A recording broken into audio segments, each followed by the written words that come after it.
Welcome to the Extra Time Podcast, where you'll hear sports stories you might not have heard about from people you might not have heard of. Let's get into this week's show.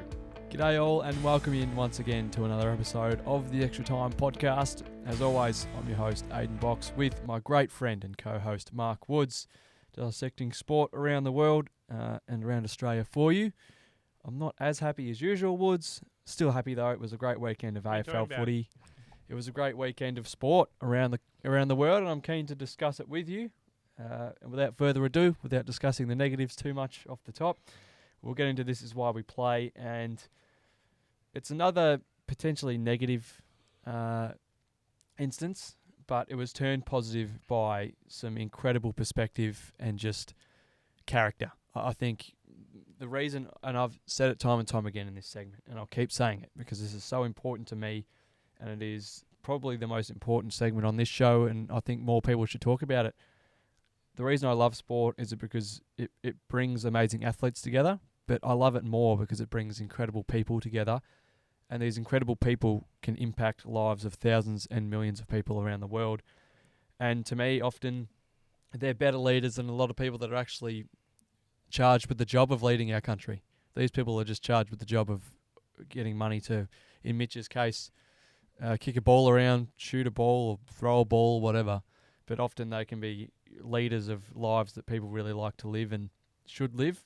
And this is the best example I saw during the week. It's why we play. It's why we live for greatness like this.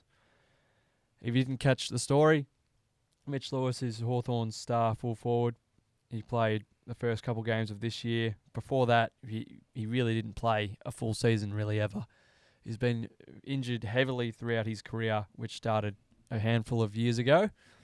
He played the first 3 of this year, injured his knee, came back on the weekend off a couple of games of half a game and a full game of VFL football, played AFL on the weekend against Geelong, kicked a goal, looked quite good, and then tore his ACL and cut his head open on a pretty ugly play, going back with the flight to try and spoil a mark in front of Cat's defender, and tore his ACL and realised, pretty quickly the next day on the Monday that after playing pretty much 3.5 quarters of football, after missing, 15 weeks, he's not going to be playing football for another at least 12 months, which, again, anybody would be excused in his position to not sort of take the opportunity and lead, not take the opportunity to sort of inspire people, but instead sort of lose their way, might have even been angry. That would have been fine. People would have been like, he's just had this ruin his year and put a massive dent in his career. But instead he came out and gave this quote, and I'm not going to read it through completely for you, but just his way of looking at this after it's happened to him so often. It's just like immediately when I saw it, I thought of Alex Johnson from Sydney, who did about 5 or 6 ACLs and kept coming back, and his is probably the best ever story of this. But the way he sort of said, these things happen, but the highs and lows, and looking at it from such a perspective that it's just mature. I know he's an older fella now, but the maturity of him is just incredible. Like a veteran that's played, 300 or 400 games, like someone that's lived 30 or 40 years. I'm pretty sure he's only in his 20s, but the way he's just saying, I believe what's ahead is going to be better, and it has to be because of, like you said, the balance wave, and I think that it's the best way to look about life. It's actually impacted me a lot, this quote and this from Mitch, because I obviously tore my ACL and it was very, very hard, so I've been through it. But not only that, looking at life through this way, knowing that you're going to have some really, really bad times, but the only reason you have bad times is because they have to equal out the good times. So without doubt, he's going to experience something that is as good as this is bad. And that's what the balance wave is about for me. And that is just those 2 words at the bottom sum up the whole thing brilliantly. It's why we play. It is such good leadership. And to me, I was devastated as a Hawks fan. So many of us were. But at the end of the day, I was actually happy because he is going to go about this so well. Sam Mitchell was on 360 the other night talking about it as well. He's so confident that he's going to get back. And everybody's just so excited for when he does, because he's going to experience such great highs and he will dominate. I have such great faith in him.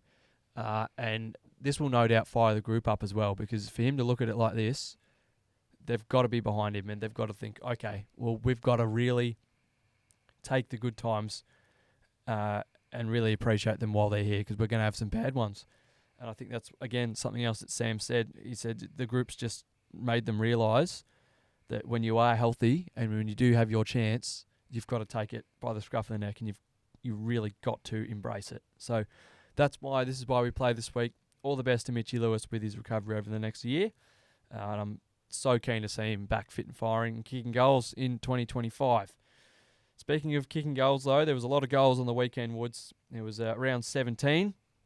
And one of the big goals, I think, might have some play in our next mini-seg, the photo of the week. Well, I think the photo of the week, it came to this, but this isn't the photo of the week. I just wanted to highlight how great of a photo it is. It's tied. I can't say it's not because it's a tie. I can't pick. There's this photo here, which is an amazing Jack Higgins goal. Kicks the winner against Sydney. But another photo is this. Now, you're probably going, it's just the Sydney cheer squad. But if I just point out here, this was Dougal Howard running back on the goal line, touches the ball. Now, obviously, with the momentum, he just kept running. He ended up in the Sydney cheer squad. And just thought, how good of a photo that is of that. All of Sydney's cheering on this, what they thought was a goal. And then it's gone back to the middle. As they do, they review every goal. It's like, no, sorry, it wasn't a goal. So that effort was simply phenomenal from Dougal, who was unreal all game. I'm so impressed with his game. But to go at 100 clicks and not slow up, and you would have known 10 metres out that he was going to go over that fence You get the thing of, like, hold on, his sole focus was not his safety. His sole focus was trying to touch the ball before it crossed the line. And he went not only sort of, sometimes you see them sort of go head over and part of their stomach goes over the fence. He went like face over and ended up down inside. And I was actually watching it from the media box and he just completely disappeared. And it happened so quickly. And then all of a sudden you say, oh, Dougal Howard's just come out of the crowd. How did that happen? Because he was going so quickly. He did not care for his safety, like you said, and saved the goal. It was phenomenal. Hopefully he didn't cop too much from the Bloods faithful there, but a worthy couple of photos of the week. And this was when we were well down. It kind of went, bit of drive to the players when moments like that happen. So good to see once again. So it was that photo and this photo here. I'll leave this photo up while you discuss the next things. However, I'm just trying to go. It was a massive moment. Just everybody looking on and the different sort of phrases of face there with all the Swans going, surely everybody not. Looking Mitchy up Owens sort of about to crack a smile because he's probably almost certain that'll go through. That's the sort of player that Jackie Higgins is. And the excitement, genuinely, I've been to a few Saints games this year, and that is as loud as I've heard the crowd. But not only from when you got the run on, from the first few goals of the game, they were unreal. It was so good to hear because out of nowhere, Woods, they are exciting and they are genuinely something to watch when they play like that. We'll discuss that a bit later. Something else I wanted to mention, the great man, everybody's favourite goal umpire, D. Roden, celebrated game 100 between the big sticks on the weekend. And if you haven't seen it, go and check out AFL's video on him. It's edited brilliantly and just him putting the big two fingers up a lot of times. The song choice is perfect and his smile. And I loved his quote as well. Someone, I think, asked him about why he smiles so much when he signals goals. And he just said, I just love seeing goals. And if I see a goal that's, worthy of a smile and it sort of takes my breath away, I'll smile about it. And I really enjoy signalling it. So he's just such great for our game. We've saw him do the worm a couple of times back in the day. He was a great player as well. And it's awesome to see players go in and wear the green.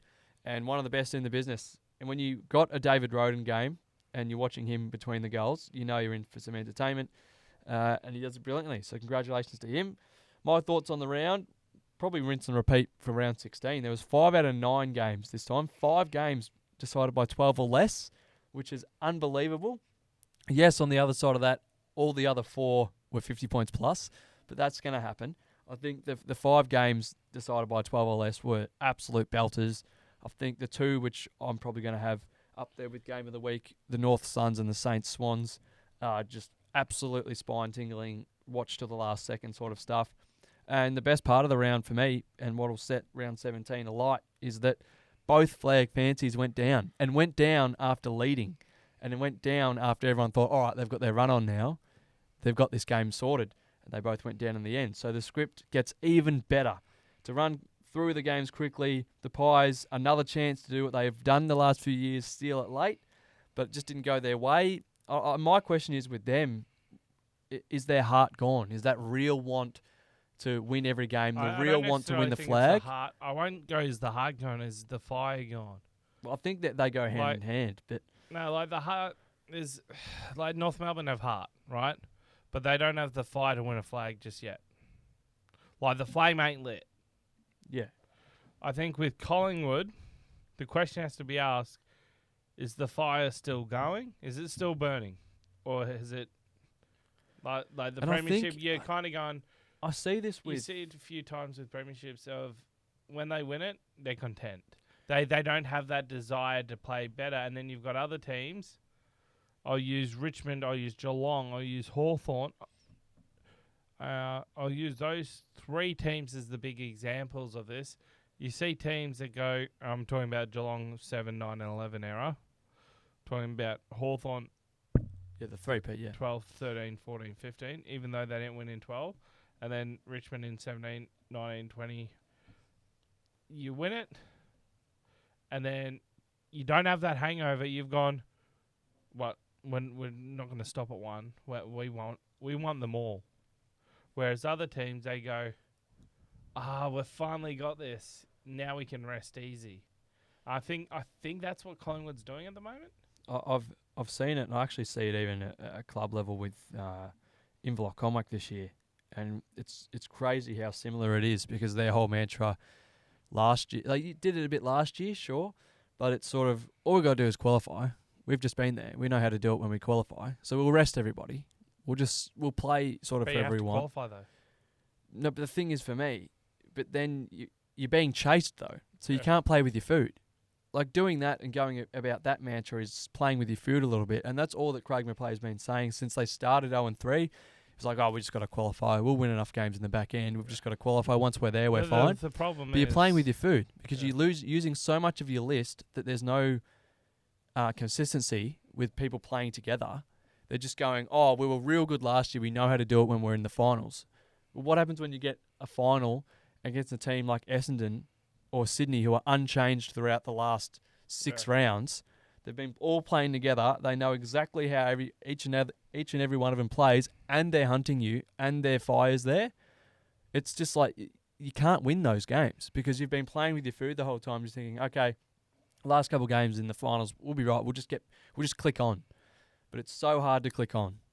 So it's a question. Have they lost their fire? Is their heart? I'll actually talk about that point later. Is their heart late in games still there? Because last year they were like, all right, we need to win these games. We need to win every single one of these games because we want to win the flag this year. Whereas this year, maybe the last 2 against Gold Coast and Essendon, maybe they're thinking late in the game, it's all right, we'll get the next one. Yeah.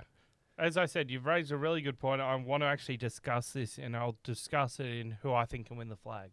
Because I'm going to basically touch over this exact thing of what you've just mentioned. So I love that point, and I will touch on it later on. Yes, because we are meant to be going quickly through these. And just quickly on the other side of that game, the Bombers' heart and edge is real. I think they haven't really shown up against the top 8 sides throughout the year. They did on the weekend, and it was Zed Merritt.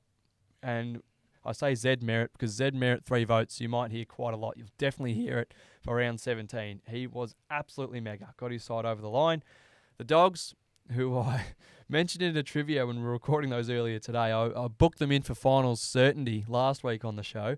And then they went over to Adelaide and just decided to prove me all types of wrong. They never showed up in that game. They let the power run right over to them. And it's going to be such a windy and rough road home for the Dogs now if they're trying to make the finals because they've got Carlton, Sydney and Geelong in the next 3, which is going to be very, very tough. But the power, it really suited them. They love a free-flowing, front-ended contest when they get front running and they can get their stars going in the forward half. They're very hard to beat. So the Dogs sort of just let them do that to them, I guess. I didn't watch too much of the game or listen to it. I sort of got bored. I don't really like Port Adelaide either. So well done to them. They keep their finals hopes alive. And Ken Hinkley's job, his seat's still warm. Gold Coast, they actually could be on their way to a perfect 500. It's actually unreal at this point, Woods. They just seriously cannot win a game that is an away game. They won in Darwin. That is away from Queensland, but it's still a home game. Not a single win. And against North Melbourne, who at the time were bottom 2, or on the bottom of the table, still couldn't get it done. It's just unreal. I thought Hardwick's comments were just putrid, if you ask me. I think his entitlement is getting a bit ugly. Flog behaviour, if you ask me, to be honest. Like, you can't just walk into a club and expect to be an absolute contender just because you've won a few flags elsewhere. It's actually really hard up there, mate. Like, they've actually never made it. Yes, they've got some talent, but you've still got to actually work on it, and you have to go through some hoops first. You can't just expect to be there. They're a young team. They've never been good on the road anyway. Like, his comments saying, oh, yes, we need to grow up, it's not good enough, is like, mate, have a look at your team and actually be better. Anyway, North, it's like Hawthorn at the start of the year. I'm just so bloody happy for them. Like, it's the best feeling in football for even neutral fans, any football enthusiast. It is the best feeling when you see a team that has been denied for so long, but they've worked so hard, finally get that win. Happiest moment of the weekend for me, I reckon. Freo, flag mantle, just kept going. I warned them last week, Woods. I said they tend to lose these games after taking a big scalp. They didn't. They took care of the Tigers quite easily. It's great to see them playing well. Hayden Young, Caleb Sarong, really a serious GI along with Brayshaw as well. And the sleeping Giants took down a Giant from 40 points down. The Blues were just coasting home in the first half. I had this game on. I was having a few beverages with a few mates. And when the Blues got about 40 points up, we're like, oh, well, can we watch the other game? Can we put the F1 practice on? And he was a Carlton fan. He was like, no, we're keeping this on. And then 20 minutes later, half an hour later, you switch it back on and the lead's completely evaporated. And the Giants nearly banged on their own 40-point lead. So they're definitely still alive. They are a sleeping Giant. The team in orange. West Coast had a tough day in Melbourne. Good to see my boy Hutch playing again, though. I led the game in tackles, did Hutch, with 10 as a forward. Not too bad. Just shows you how the West Coast forward line goes, I guess. But, yeah, saw the end of their coach, which I'm sure we'll discuss in a sec. And Melbourne too strong, but they lost Max Gawn off the back of that, so their finals hopes still shaky. Only a 1 or 2 week injury, he hopes. Some big games coming up for them, though. But Brisbane, for me, are a serious contender. They are the massive, sleeping giant in this one. They are playing some great football. The Crows did well to come back late, make it exciting. But the Lions are serious. Like Lachie Neale as well, just always, people just tend to not really pay attention to him. 3 goals in the first half. Plenty of disposals. He's a megastar. He's going to contend for the Brownlow. But yeah, like I said, Woods, the main story was Adam Simpson. First coach, I think, this year to be shown the door. I didn't love it. I'm one of those that is with the commentary that potentially it's not massively him. We are in the business where the coach always gets the sword, but I think there's a lot of senior players there that just give no effort, especially watching that Hawthorn game for me, which I watched intently, obviously, because it was a game we were supposed to win as a Hawks fan. But they were supposed to give their best effort of the year, and they've beaten Melbourne, but they had a better team in. There was so many senior players in that one, and the effort was horrendous outside of this bloke on the left, McGovern, Barras, and a couple of others. So there's a point to me, Woods, where it's like, what can a coach actually do if he's giving them everything, which I'm sure Simo was. He's a premiership coach, and he built that premiership team, which got belted in a grand final in 15. He built them to play a brand of football that was so good. Like, he built that and coached that and led that. And he kept doing it. Like, they prelims the next couple of years. And I think Jared Waitley was talking about it the other night on 360. They fell off a cliff in 2021. Yeah. Like, just they were in the top 4. 8 and 5 at the mid-season bye, I believe. Beat Richmond and then fell off a cliff. But that happens, right? What I'm trying to say is, He can. It's like you lead a horse to water, right? He does all this stuff, but what can he actually do about players deciding to not give effort? I think What can you like? There's a point where, and I think this is where his comments going after the game on the weekend, which you would have seen, where he said, "I'm okay with my football mortality. I'm happy to keep going, Yeah. but I'm okay with it." That to me, the first thing I saw from that was he's drained by these blokes just Well, not giving him anything. from my understanding is that he called Don Pike and asked him, "Am I coaching next year?" And Don Pike went no. Yeah. So that's basically where this decision. And then there's the text message story, Yeah. which is What big for this. what I believe is the case, and it's not just in this. It's many times that a coach loses the players. I'm not going to beat around the bush. That's basically what I believe this is, and it's not a case of he's a bad coach. I think it might be the method isn't working for the players. We need a change of voice. See, I agree with that, but then I strongly disagree because of what's here. And yes, you might have to take, I guess, Harley's and a few of the others with a grain of salt because it could be PR. No. But I'll on the left, Jeremy McGovern with a punctured lung and a broken rib drove himself to Adelaide. That's a couple of hours, a lot of hours, 6 hours, and then he's driving with his partner with a punctured lung and a broken rib to Perth just for the chance. It's not even certain, just for the chance that he could be there to not play, just to be there to farewell him in his farewell game.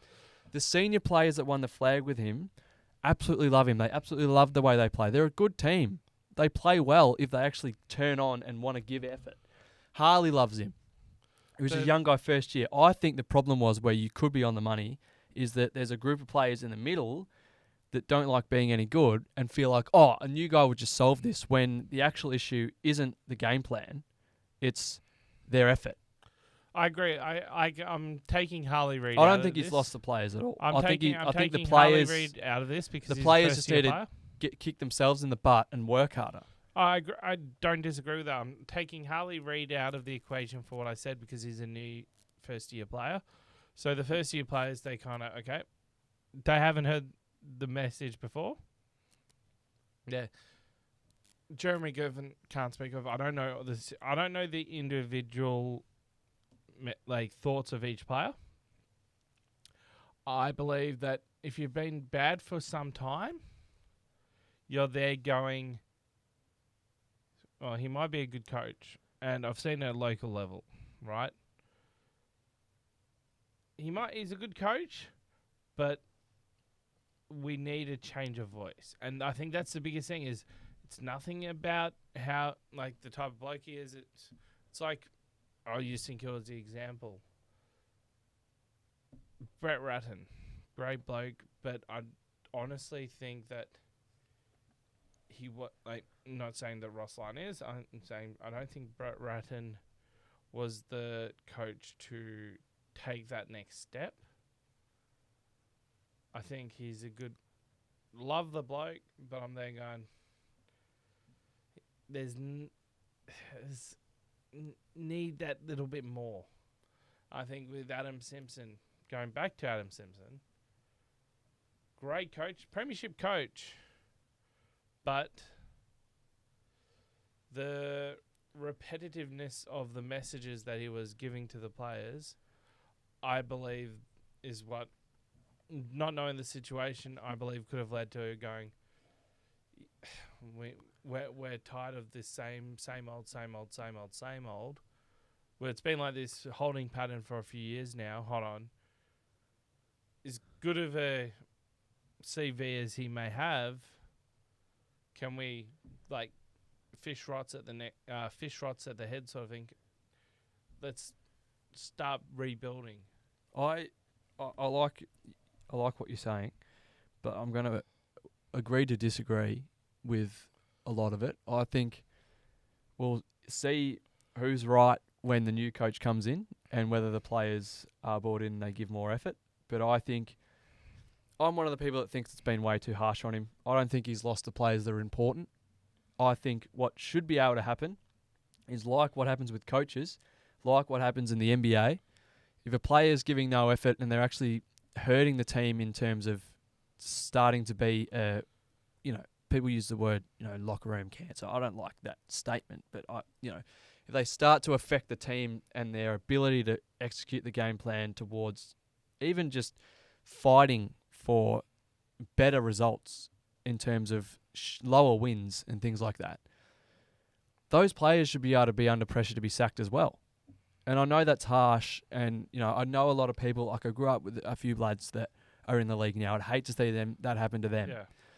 But Simo clearly has the blokes that are important. McGovern, Yo, Kelly, who are other senior players. Cripps, I'm sure, would say the same thing. Barras, they're your important players. Waterman spoke well of him earlier in the year. And then the young guys like Harley, like Jack Hutch put in 10 tackles on the weekend and he barely got the football. Yeah. Like, that's effort from your important players. It's the players in the middle, like I'm saying. If they're not happy with Simo, they're sick of hearing the same thing, then the club should be able to look into that and go, all right, well, if these important players are still giving effort every week, they're still playing well to the game plan, maybe the problem's the players in the middle. Maybe we should just be able to flick them. Like, because if you're no good anyway, yes, it might leave you with a very young side and some patches in ability, but so does flicking your coach mid-year. Now you're left with an assistant who's not going to be able to change the game plan much anyway.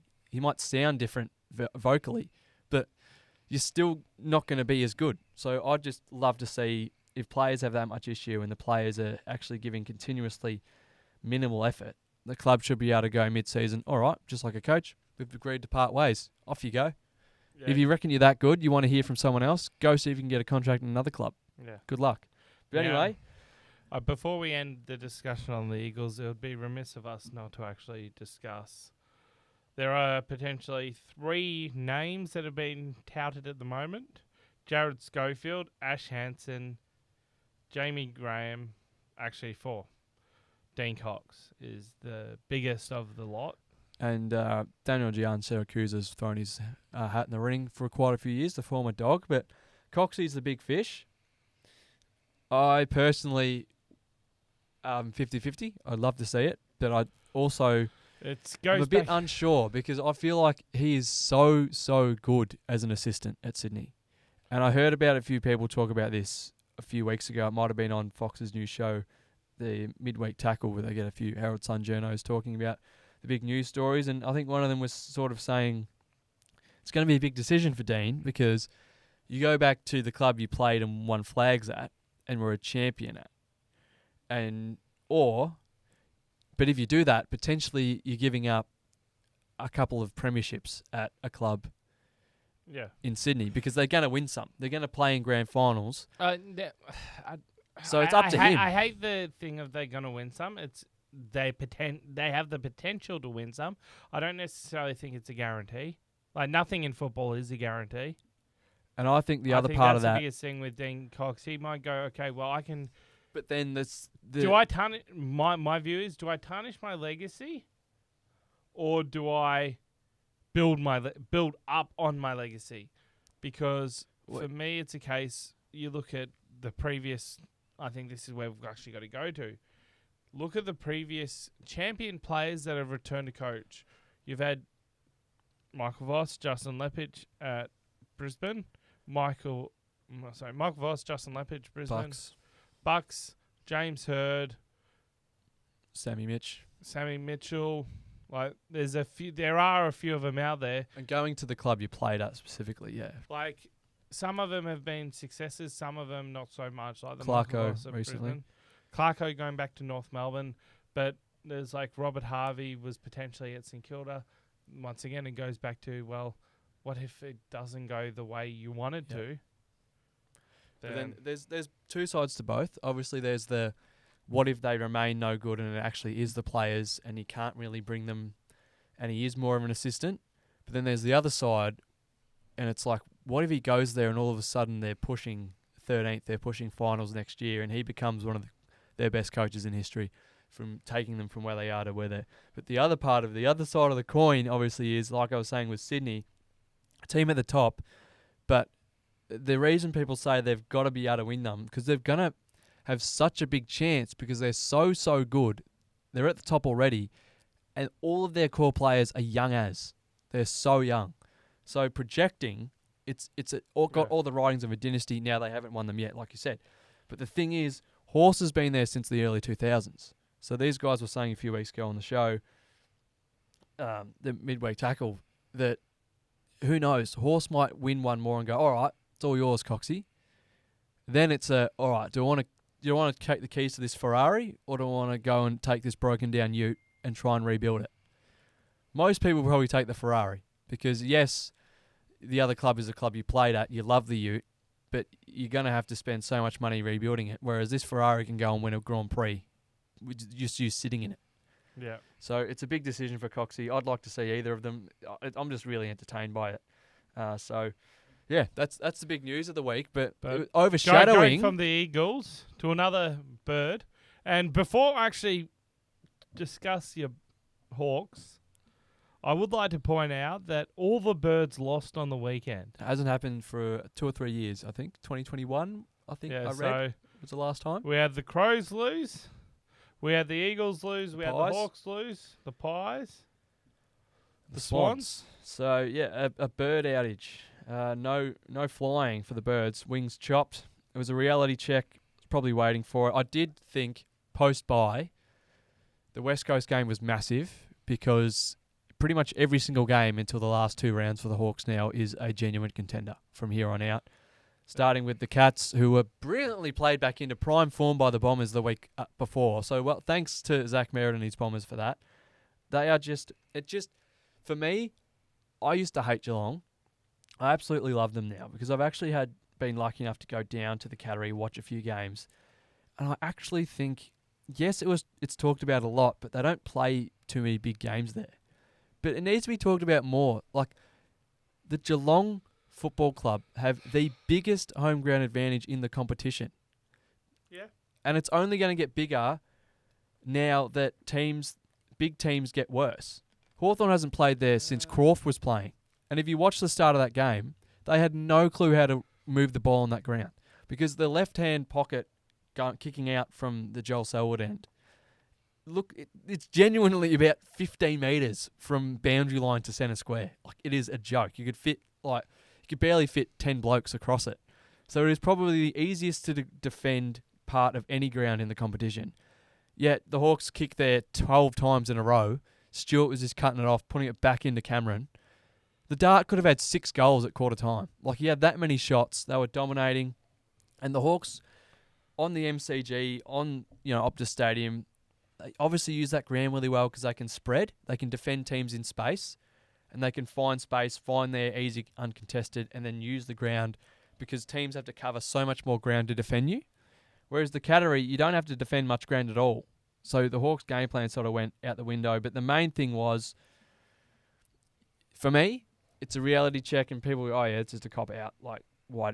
But the thing is for me, and you hated the comments last week when I said I don't really mind where we finish, because this year's just been already beyond, expectation to a point where I don't care what happens next, right? And that is because I'm full in the know that you cannot, it is just blind arrogance if you think you can leap from where we were last season straight into the 8 and contend. That is a joke. Nobody does that. The only teams that have done that in my lifetime pretty much is the Dogs in 16, which is an absolute miracle. Richmond from 16 to 17, which again, just a miracle, did incredibly well. And no one, what about Collingwood? From when? I will get the facts on this, but I'm pretty sure it was Collingwood 2017, 18 potentially. I'll have to confirm, but there was one year where they were at... Maybe, so 3 examples in, 20 years. It doesn't happen. The last season, Collingwood have been good they've gone through losses. They went through a prelim loss.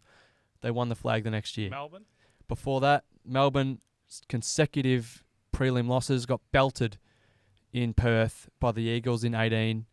Came back next couple of years, went through a bit of no good. Okay, I'll point it out. So Collingwood in 2017 were 13th.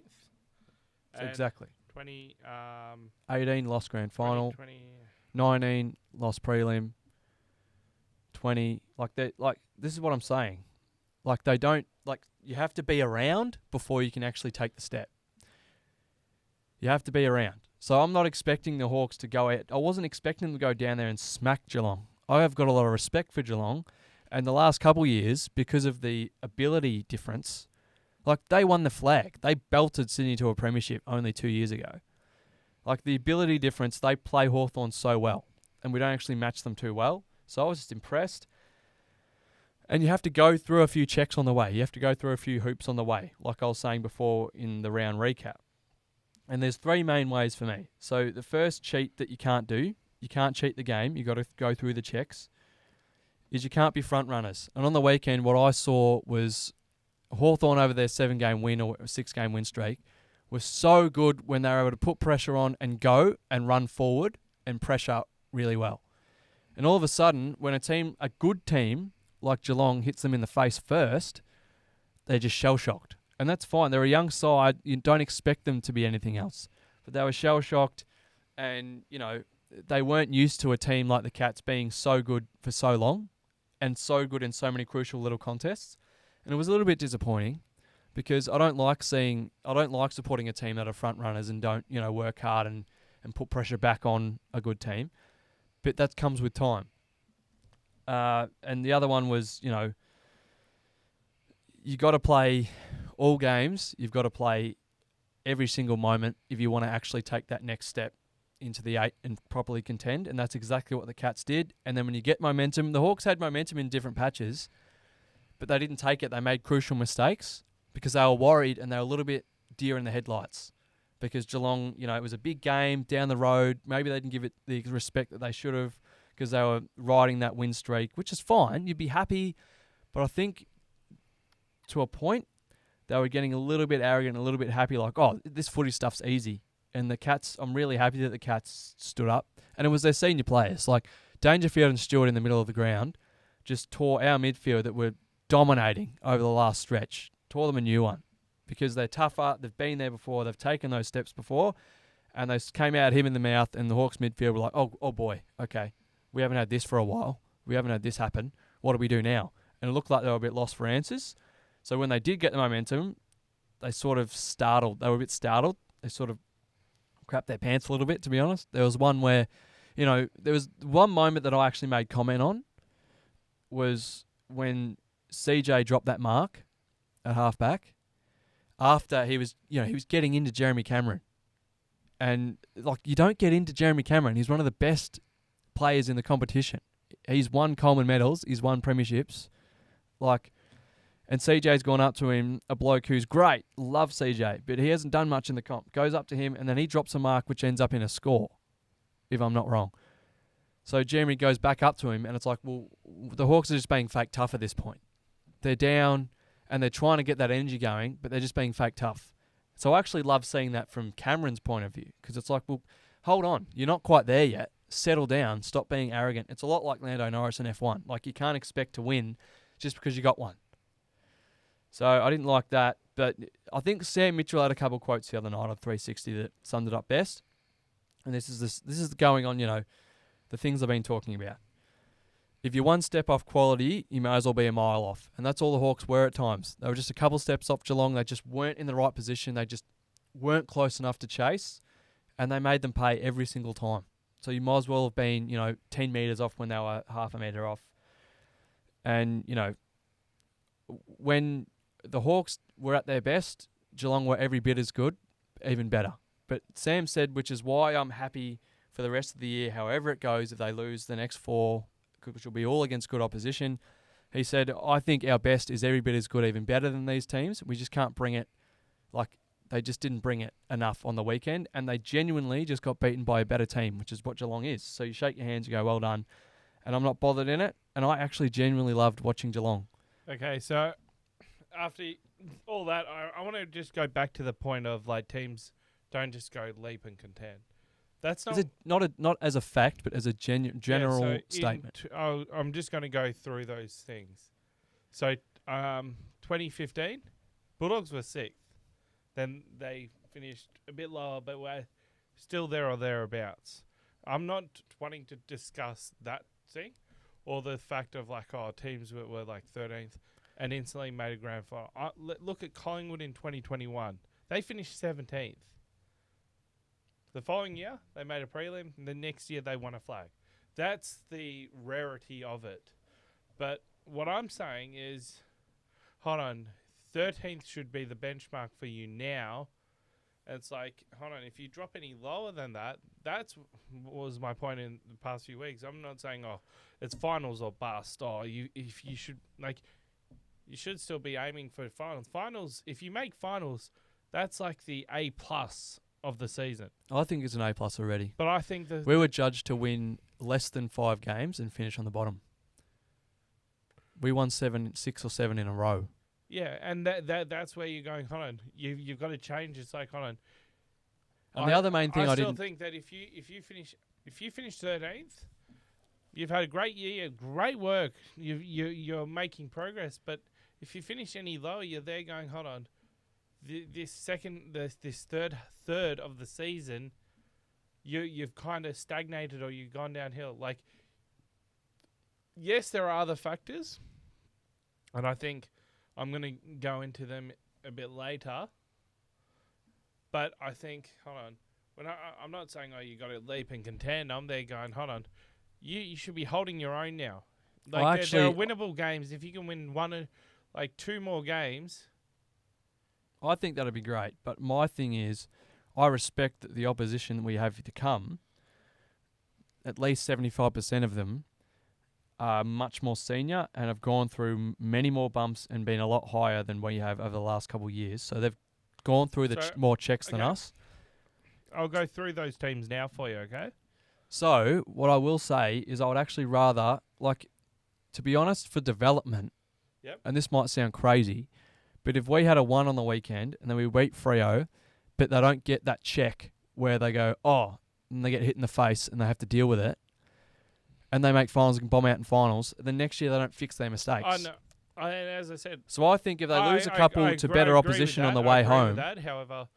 If they lose a couple to better opposition on the way home, that teaches them so many valuable things where they go into next year and they go, we've had this check. So when they get to this point next year, they know that, in these games we can't get complacent. This is when we push. Yeah. Because this year, to be honest, and I don't hate being that sookie there's no chance we win. But I know there's levels to this competition. Yep. And Sam is trying to build a brand of football that stands up in finals, but it didn't stand up on the weekend. So it's not there yet. So if we do play a final, which would be locally in the bottom 5, which could be against a Collingwood or a Geelong again, you're not beating them. Yeah. Not in the final. As I said, I'll go through the teams and where you're playing. So you're playing Hawthorn in Tassie, right? Freo in Tassie. Collingwood at the G. Playing Freo at Tassie. I'm penciling that in as a loss. You might also put it in pen. However, it's in Tassie. Collingwood at the G. Collingwood at the G. Now, Collingwood are yo-yo at the moment. Penciling that as a loss. Adelaide in Adelaide. This is the one where I'd be going, this is your benchmark. This is... You're playing away to a team who's... We've beat them last time. They haven't had a good season. Now, obviously, St Kilda play Adelaide in Adelaide this week, so this is going to be the benchmark for St Kilda. I'll be going into that once again with my Saints chat. GWS in against Sydney. Hawthorn in Canberra. In Canberra. So that's the one where is another one. Beat them last time, but they're in form again. Yeah. That is probably another one. loss. Carlton at the G. Carlton at the G is a pen in a loss. And then Richmond and North to finish.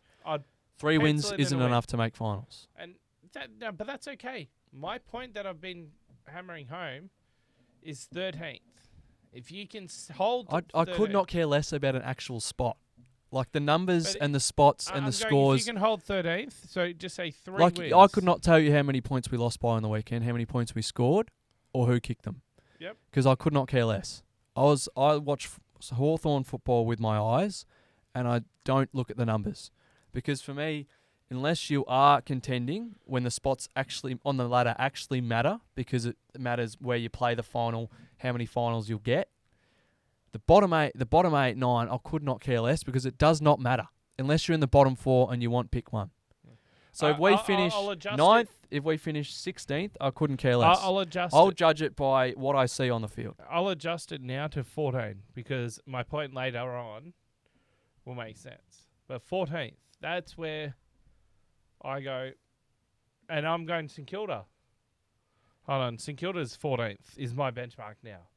Where St Kilda are 14th, but you are two games clear of St Kilda. Yeah. So that's why I'm saying 13th has to be your benchmark because I'll go 14th. 14th has to be your benchmark because guess what? You're 2.5 games clear of Adelaide. And we can discuss Adelaide's run home in my Saints chat because that's what I'll be doing. Well, you can get onto that right now because I'm sick of talking to Hawks because they didn't win. They don't deserve that much love. So the Saints, on the other hand. Well, we'll discuss the game first. And the only thing I want to discuss that's not Saints is Isaac Heaney. And this play here on Jimmy Webster. Now, Jimmy Webster obviously pre-season had a bit of a suspension holiday of his own. And so now it's his turn to be on the receiving end of it. And almost potentially costing a Brownlow medal to a player. So, what were your thoughts on that? My thoughts are that it should not be as big a story as it is. I get why it's a big story because he had a great start to the season, and why not pump up a story like that when you can? We haven't had a story like this since Cripps when he won his Brownlow. But I think it's a non-story. One, because it's a suspension. That is a week suspension. Yep. If you look at the rule book, they brought it up five different times on the couch. Trying to separate from an opponent, hit high, whether intentional or not, they're all intentional now. That's how it's graded. That's the rule book. Yep. They brought it in for literally this. Yes, Jimmy's a bit lower, but for me, I went on about this for a while in our group chat during the week. That should not really be. It's a footy act, sure, but for me, it's not really a nice one. I like the push. It's the act, not the player. Pushing the chest, or like grabbing the arm and pulling the arm down. But doing this, smacking open hand or whacking, that's not a football act. That's like martial arts. So I don't like it. And as a defender, if a defender does that, so say Webster's on this side. And the ball's coming in, he's trying to defend it. If he whacks Heaney, that's a free kick to Heaney. Yeah. So you got to give the defender some sort of tools. Yeah. I think it's a week for sure. Hit him high. You get what you're given, and that's just a textbook week. And the other hand to why I think it's a non-story is I don't even think he's leading the Brownlow. I don't even think he's. Oh well, we'll have to wait and see. He's top 3 right now, and he's not going to win it anyway. He might actually. He probably polls well in this game. He kicked 2 goals after this, but. I think his teammates take too much off him. I think there's blokes at clubs that win enough games and have next to 0 teammates butting against them to, where Heaney's probably after the first 5, he probably has 12 votes. Yeah. But after then, I think everyone else sort of came back into their own and he doesn't lead, and I don't think he gets in the top 3 at the end of the count. We'll see what happens. It's going to be really entertaining. But yeah, I think Cripps, Bont, Dacos, Merritt are all up there at the moment. Now, I know I said that was the only thing non-St Kilda, but I do have to point out this. And it was the scoreline 6 minutes ago in the second quarter, 4-4-28. Saints were up 3-3-21 Sydney. And then the 6-minute goal fest from Sydney, 4-4-28 St Kilda, 8-5-53 Sydney. I basically was watching with Sydney, so I've gone, shake hands. Well done on the win. Right up to the last 5 seconds of the first half when Papley's goal went through. That they've done it 2 or 3 times already. Cats, Freo did the same thing. Yeah. Adelaide, I'm pretty sure. Yep. So they've done, but Geelong, I can remember in a space of 8 minutes, they were down. Bang, bang, bang, bang, bang. Shit, it's a game now. The best thing I heard was on, I think it was First Crack when Kingy said, Is it Sydney or is it their top liners just waking up and dominating for a few minutes? Yeah. We'll wait and see. Yeah. But then St Kilda were able to dominate. I don't know how we got out of jail. I mean, this moment here, which I showed earlier in the photo, but another photo I just love, and I can't really talk much about the game. I was watching it. It was exciting for once. I was at the Bowls Club for the first half. Yep. good. Second half, good. Oh, got home. Everybody thought they were dead. Yeah, and then got what they got gave. home, playing some games with mates. Had it in on my third screen. Got the commentary going. So I'm playing games and I can hear the commentary. It's white noise at one stage until I hear Saints are only 6 points down. I've gone, okay, excuse me while I watch the rest of this game. And just the passion, the feeling from that point on. Yes, Sydney kicked another goal before the third quarter, but that last quarter, there was a spark up until the moment where deja vu of 2010 happened. I was watching in the AFL Nation box. I had a bit of trauma. I had actually PTSD. turned around and I could not believe that happened again. I was like, I had surely not. PTSD. Oh man! And I thought it actually went behind in the point post. I actually thought it bounced in behind the point post. If you don't know what we're line, talking about, and Rowan then- Marshall had a shot from 45 to win the game. Yeah.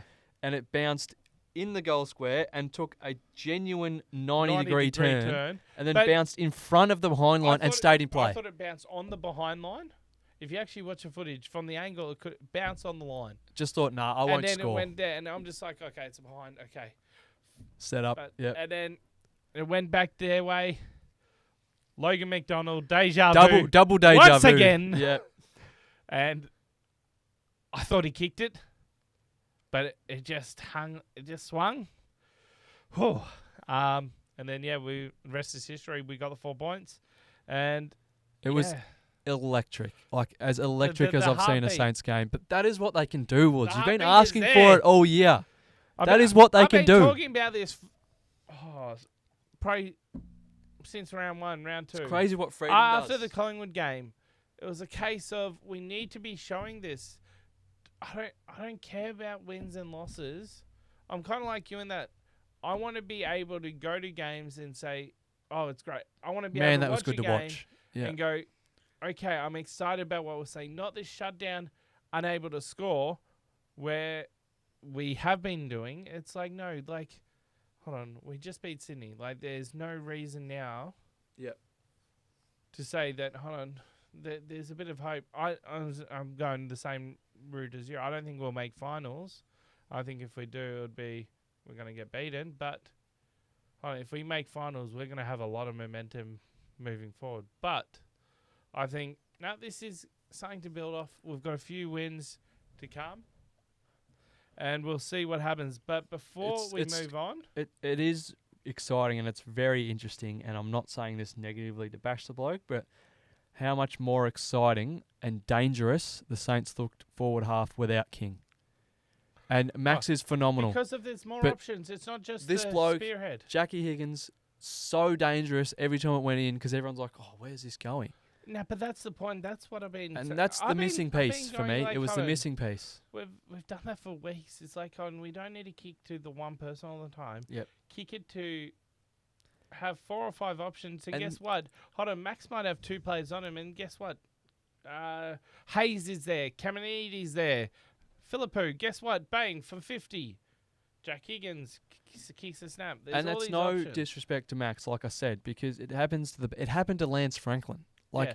when Lance Franklin at the end of his career in Sydney, even when he was at Hawthorn winning Coleman's and the likes, when he would not play, when he was injured, they actually looked better sometimes. Like they it had happens to more- everybody, and it's because of you get tunnel how vision. conscious you are. You get tunnel vision. Like I'm going the other way. Like as a player, I'm sure that you get tunnel vision. You see the player. Oh, here's the person we always kick to. We'll kick to him. Yeah. But I'll Well, leave the rest of the chat for a bit later. Who's your boy of the week this week? yeah, someone I would love to kick to and play with. It is my glorious king, Harry Sheasel. The Shees! He actually is just like... I didn't write much for him. His game speaks for itself. His year has been completely just unfathomable, really. It's mega. So mega. Started on halfback, thrown him in the middle because they needed something, and since then, the Roos have taken it up to absolutely everybody they've played against. Top of the ladder, bottom of the ladder. They're genuinely in every contest, and it is because of the whole team and the effort, but this guy's performances. And I just wrote here, the one thing I did write was he actually could be the most likeable superstar in the comp very quickly. And I mentioned superstar because a lot of people went really early on another bloke that played pretty similar to Sheasel. You might know him. His name's Nick Dacos. And they compared his first 39, which people were saying is the best ever. No one will top it. He is God, basically. So Harry's just gone and said, all right, I'll do the same thing. And you're going, you might go, yeah, but Harry gets heaps of kick-ins and stuff. Nick started on half-back too. He got the easy ones at half-back too. The similarities are insane. And then he went in the midfield. But Harry's gone in potentially earlier. He's doing these things a little bit earlier. And may I add, Harry's doing it on a team at the bottom of the table that hasn't had much support at all. Last year, barely any support for him. Getting so much, getting pummeled against much better sides. Nick's been doing it on a premiership side that has 5 other options in all the positions he's played. So that's something for you to think about. I'm not going to say much more on that, but the last thing I will say, which actually goes very well, congratulations to Harry first, boy of the week. And when a non-Hawthorn player gets it, they've got to be pretty good. But this last statement on Harry leads us quite well into our next segment of Bad Kicking is Bad Football. Harry Sheasel has not missed a set shot this year. I think he's kicked 9 or 10 straight. So you see why I love him. I'm actually thinking about getting his jumper with a 3 on it. The bloke is an absolute megastar. And I'm so happy that I get to see and watch him for what I reckon will be the next 15 to 20 years. But bad kicking is bad football. Woods, not everybody can kick like the Shees. And for me, on the weekend, the Tigers and the Eagles, you probably expect from them to not be great. They don't get many chances. So I'm not going to let them off, but they're just pretty hopeless all round. So they're on there, but, it's sort of just okay, maybe they should look at North Melbourne, who, again, kicked beautifully. They just don't kick inaccurately, the Kangaroos. It's just not on their resume. But my 2 this week, the Sydney Swans. 8 more shots than the Saints. Like you said earlier, dominated the second quarter, had the game won. All they had to do is just keep producing shots. They did. And you just got to kick them. 3-11 in the second half. 3-11. You reckon you're the best team in it? You reckon you got the flag on lock? Get in the bin. Hopeless. Tom Papley, my boy, one of the best small forwards in the comp, kicked it out on the full by 20 metres in the clutch. What are you doing, Pap? Unbelievable stuff. Just get in the bin, hopeless. They are my direct winner. It is not close this week. Yeah. Because Woods, on the upside for me, about 3/4 of the games were accurate kicking, better than 50%. Love to see it. What do you got? I've got the same as you, actually. Swans alone, hopeless. Swans alone. Nothing else to say. Logan McDonald had his mulligan, couldn't put it through, kicked it a bit better. Well, still one missed. of those things that just you need to be there. You need to be able to put the game away when it counts, and they weren't able to do that. So, yep, unfortunately for them. Game of the round, I've obviously got it's a 2-way fight. I think we could go either way. Saints and Swans or Suns and North. I think the storylines of each are pretty big, and they both went right down to the wire. So could easily do a 2-way tie this week for game of the round. I think I'm going St Kilda just because of where. And that's fair enough. I'll take the comeback. The comeback was great. I'll take the Saints, the Suns, and the Kangas. But it's time for who can and can't win the flag. I know you're keen for this to take up my point from earlier. And I'm actually keen to see mine because I haven't given it too much thought, but I did watch pretty intently on the weekend to see a few things that went down. So, look, the Dogs really have it right up against them here. And Port Adelaide managed to win that game quite convincingly. But it's so close, and I hate being this way because, at the start of the season, I was like, everybody can win. And during the midway of the season, you probably look at teams and they just can't. And I know I've been saying you to go through some hoops first, but it's so even. And the Dogs in 11th at the moment, their football, they got the best player in the comp. And I know they got smacked on the weekend. and they're still out of the 8. To be honest, I think the 8 now, with obviously the top 4 that have been the same for a few rounds, but the Cats, Power, Lions and Giants, that's pretty locked in for me. Yep. And it's... the Dogs have got so much work to do. And they've got Melbourne, Carlton and Sydney. Geelong... I might be wrong. Hold on. All They got Carlton, Geelong and Sydney coming. Okay, can you just lock in your top 8 again? Are you locking it? You've said... I said it's pretty No. in. So I'm I not want gonna- to hear it because this is... You can't No, bait don't- me into giving you a lock-in. No. You can't. No. I just Not want to this hear... year. What did you say? What did you say? I said the top 4 has been the same for a number of weeks. No, so are you locking in the top 4? I said the bottom of the top 8 could be pretty locky. Could be Okay. pretty well locked in. Okay.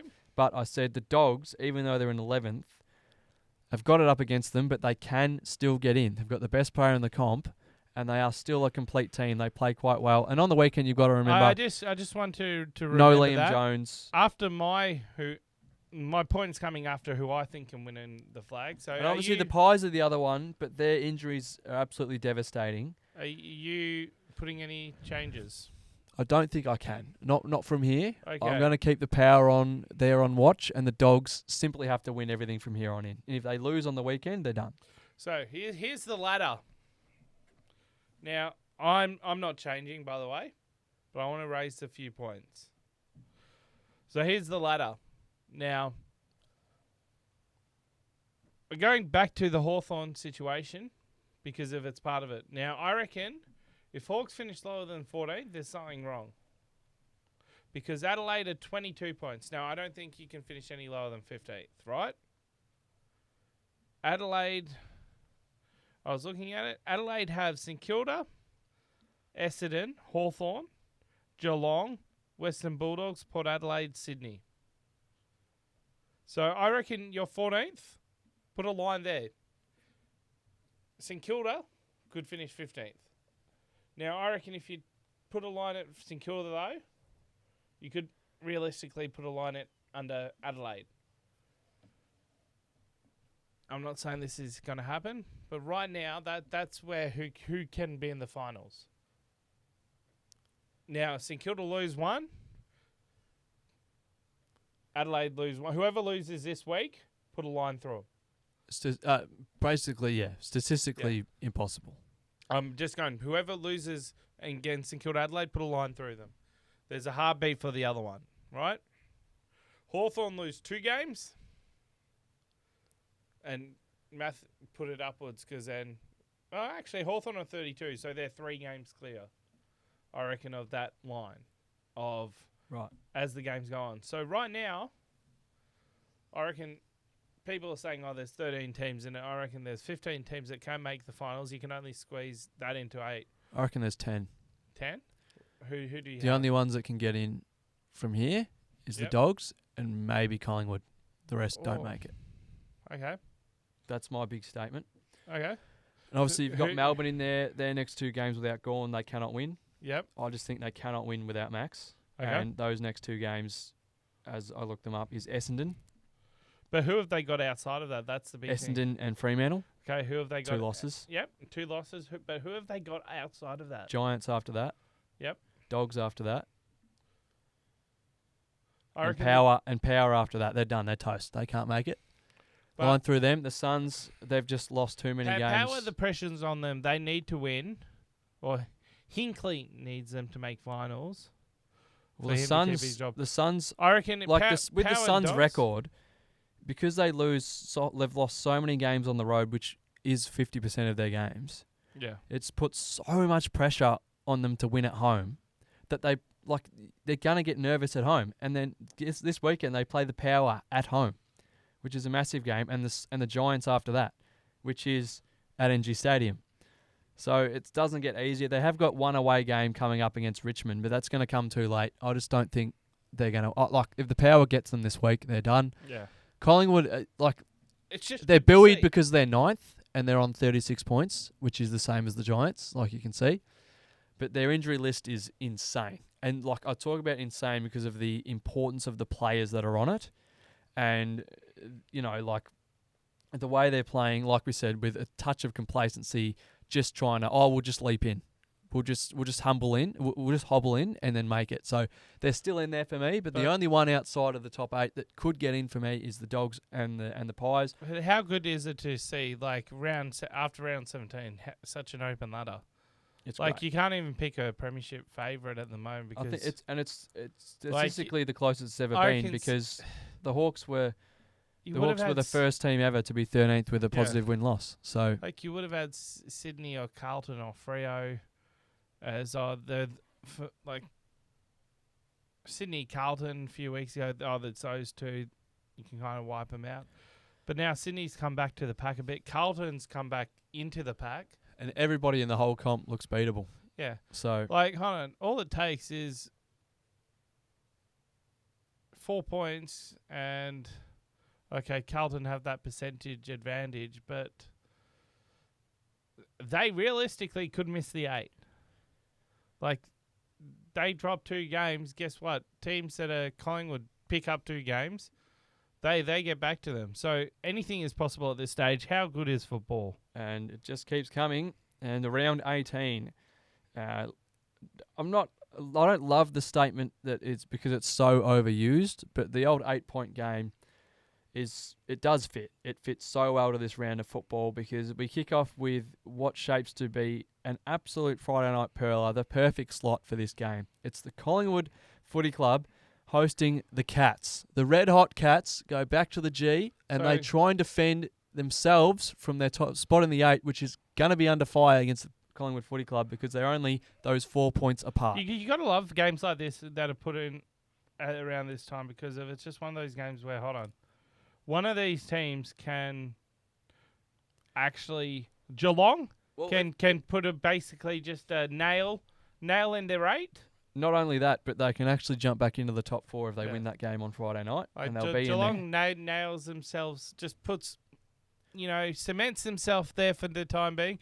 Collingwood go, hold on, you forgot about us. The we're back sort of thing that needs to happen.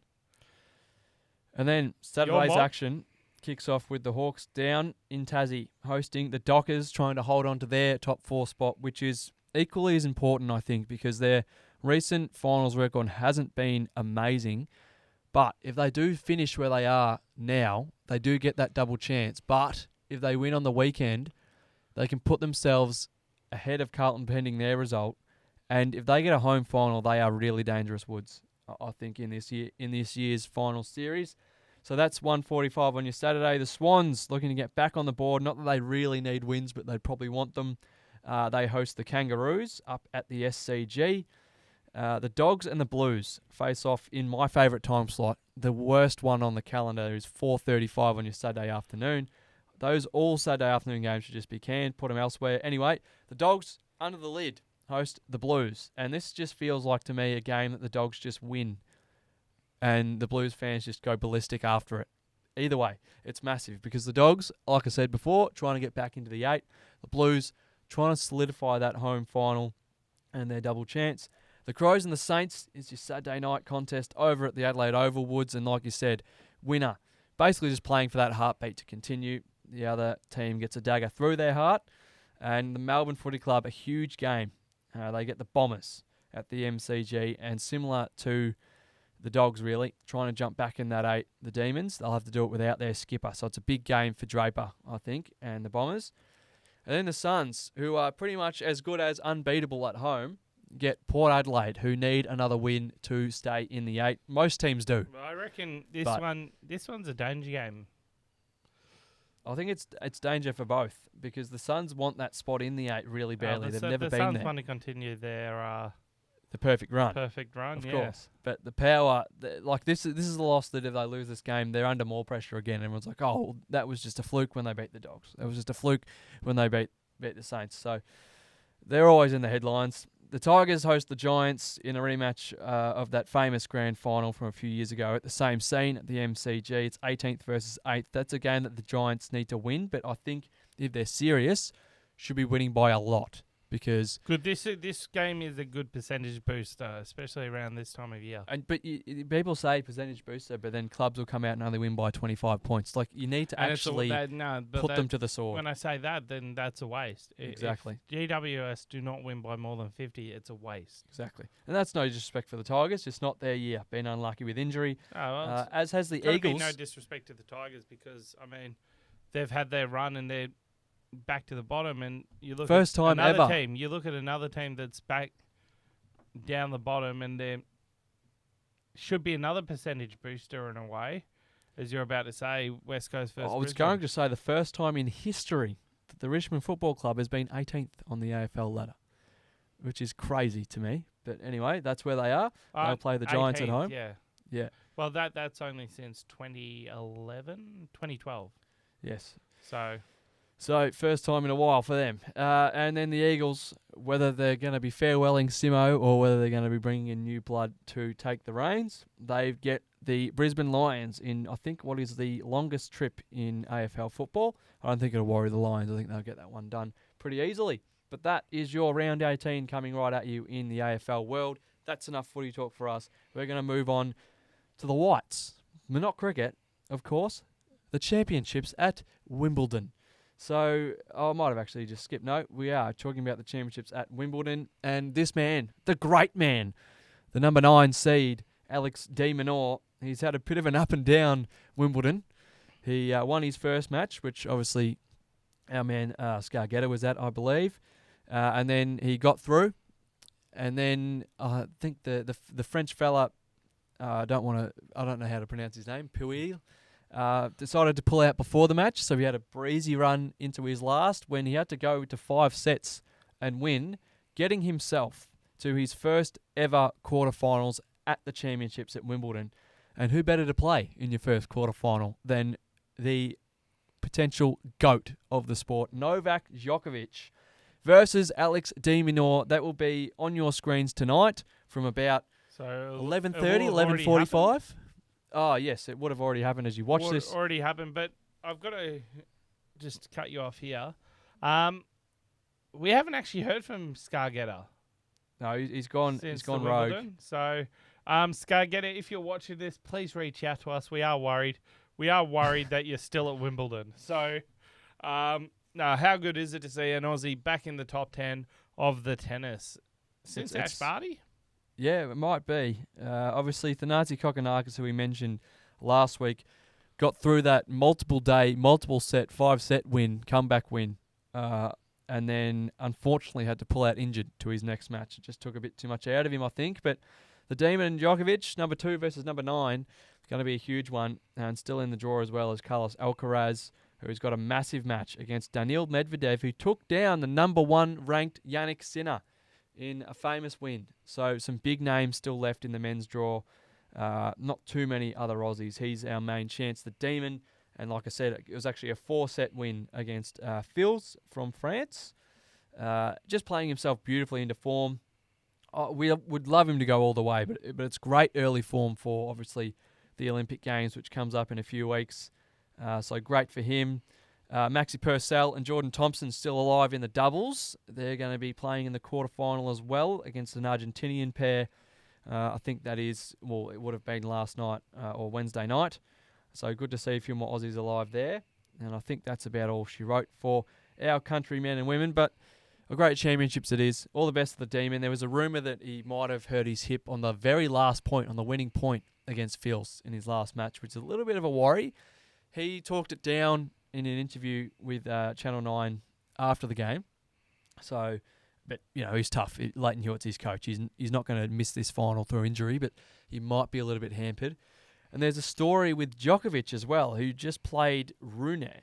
I can't remember where Rune is from. I'll just double check. I think he played Rune in his last match in Wimbledon, obviously defeating him.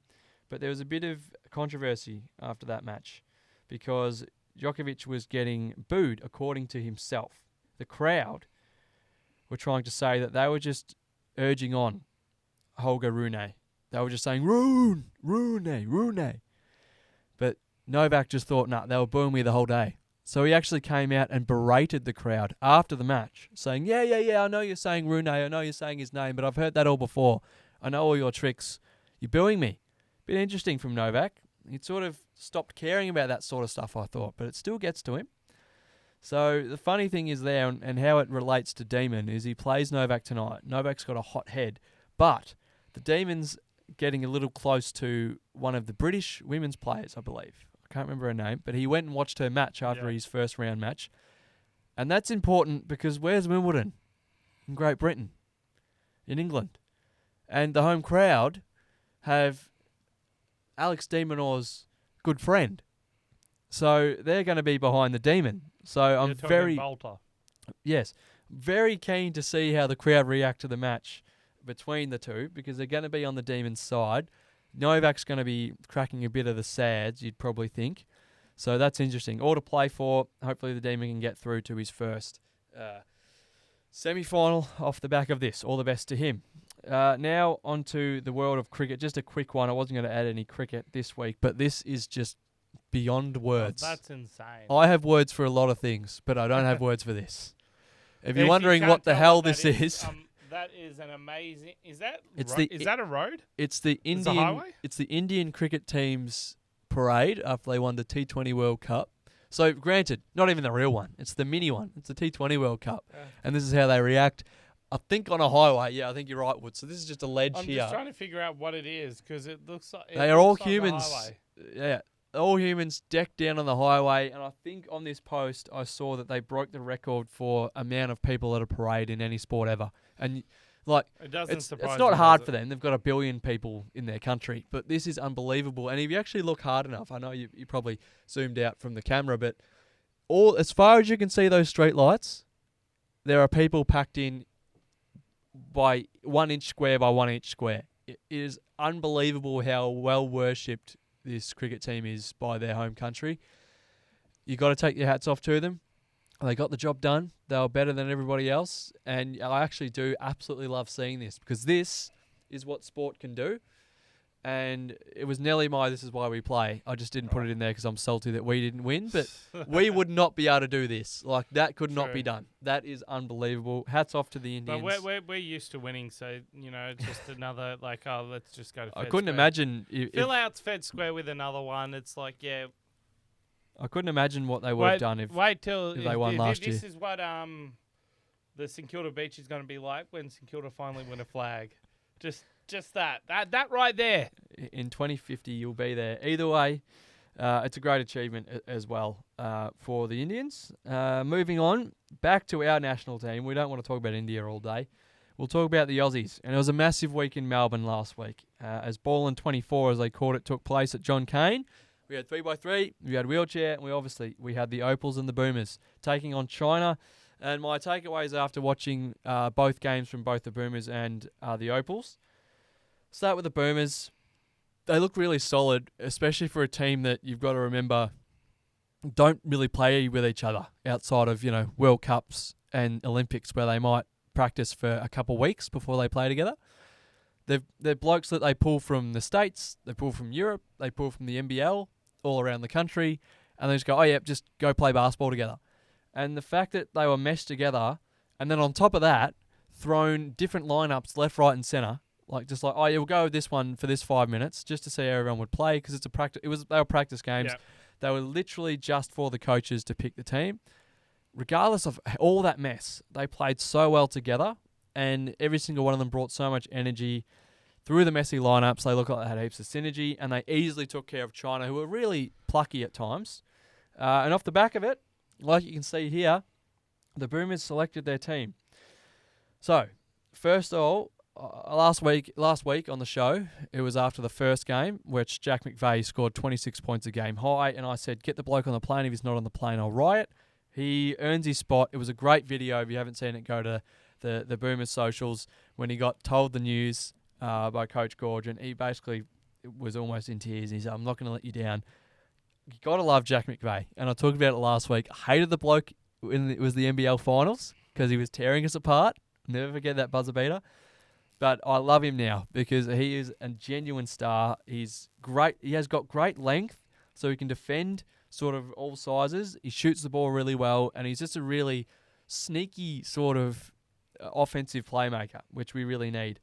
But there can't be a Boomers lineup without, some interesting calls. My boy, my GOAT of Melbourne basketball up there with Gazy, you won't see his name there. Chris Goulding, despite getting praise from Andrew Gaze throughout the whole couple of games, Gazy saying he just needs to come off the bench. He's exactly what we need. Just sit the bench the whole time, come off for 4 minutes, hit some threes.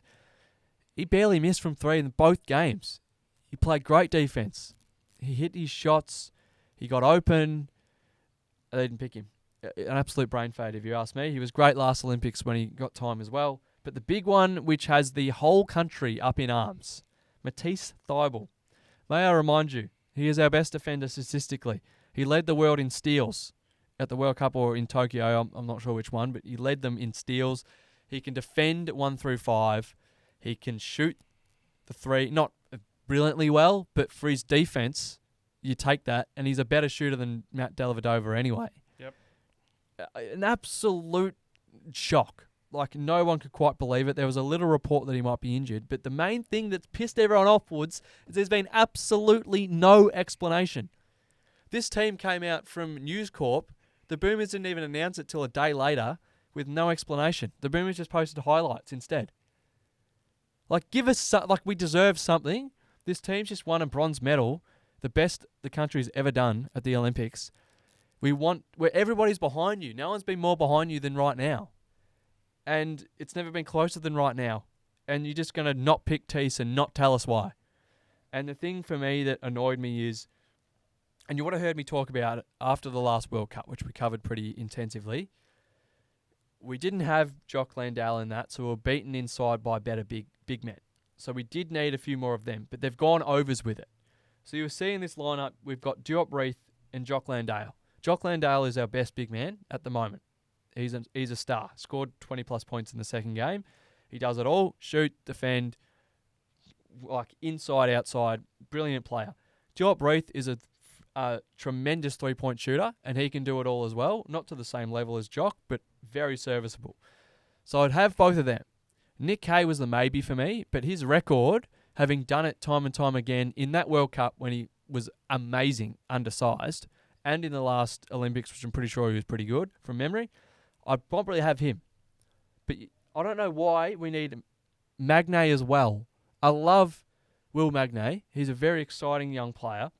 But I don't know why we need the four of them when you could have picked Matisse, who can play up and play on bigs anyway. Or you could have picked Goulding and solved both the problems, because the other problem was equally as big. This Australian team is horrible at shooting the basketball outside the three-point line. Like, outside of, in this lineup, who have you got? Like Joe Ingles, but he's a bit older. Paddy Mills, yeah, sure.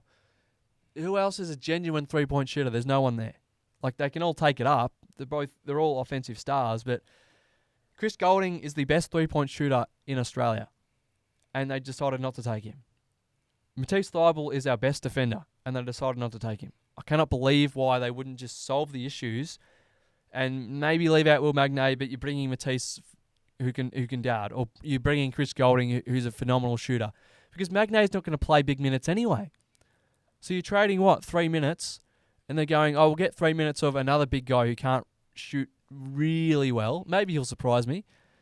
Whereas you could have 3 minutes of Chris Goulding giving you 2 or 3 threes to change the game, or 3 minutes of Matisse Thybulle locking up someone on the other side. I don't get it. Either way, they made their call. But it's especially big because of this image on the right, which is our pool, the pool of death. And everybody's calling it that because the other pools are an absolute joke, as you can see here. The United States are going to run through these teams like nobody's ever seen. Yes, Nikola Jokic and Serbia might give them a run, but it's not going to be close. The middle pool's pretty solid. Germany, obviously medalists at the World Cup, pretty dangerous team, but that French team just wipes the floor with them. And then us. We've got Greece, who is Giannis Antetokounmpo, former NBA MVP, one of the best players in the world, and of his brothers, and they've just made it.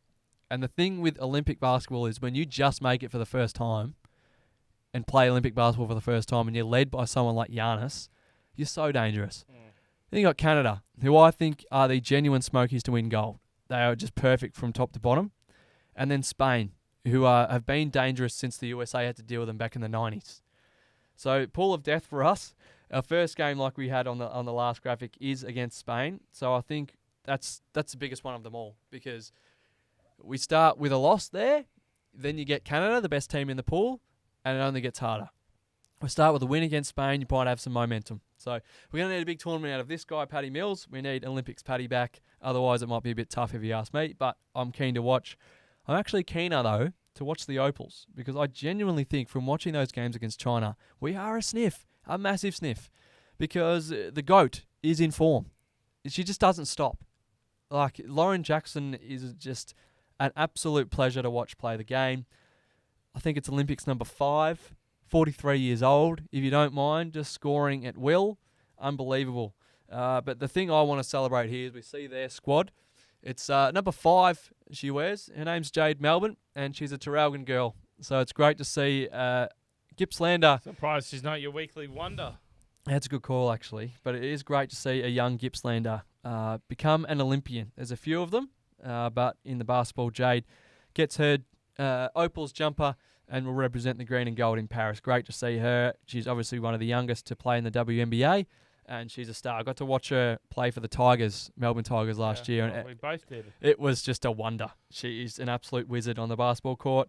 I couldn't quite find the Opals pull and draw, but I'm sure that will come out soon, and I'll be supporting them very, very hard, because they are a serious basketball team. Very keen to watch the ball at the Olympics and see some Aussies strut their stuff. But they're not the overseas. only 2 teams, are they?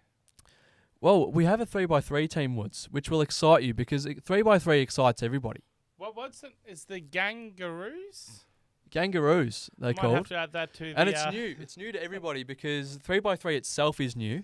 And I think 3x3 is pretty new to Australia. I'm not sure we've had too many teams in recent times, but it's massive. It's huge in Asia, I think. And it's massive in Europe, like 3x3 basketball. The 3x3 It's so simple to play. Basically what you go to any basketball court. They just play in the third. Yeah, it's just a half court. That's where it's just like, and it's intense too. It's great to watch. You go just to a basketball court. You just have a pickup game. It's the bit of a street feel to it. Classic, yeah. I think it was Tokyo. It really felt like they had. It was you're just going to the local court. They had that feel to it rather than going to a basketball arena. Yeah.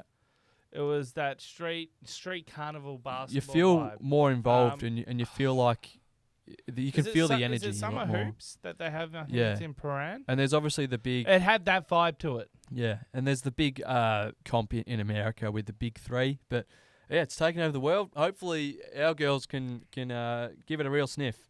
Very keen to watch that. It's very short. It's like T20 basketball. It's very short, sharp, exciting, quick subs, quick buckets. Very much, like bang, go. It's in your face, and you've got to be on every split second. So it's great to see.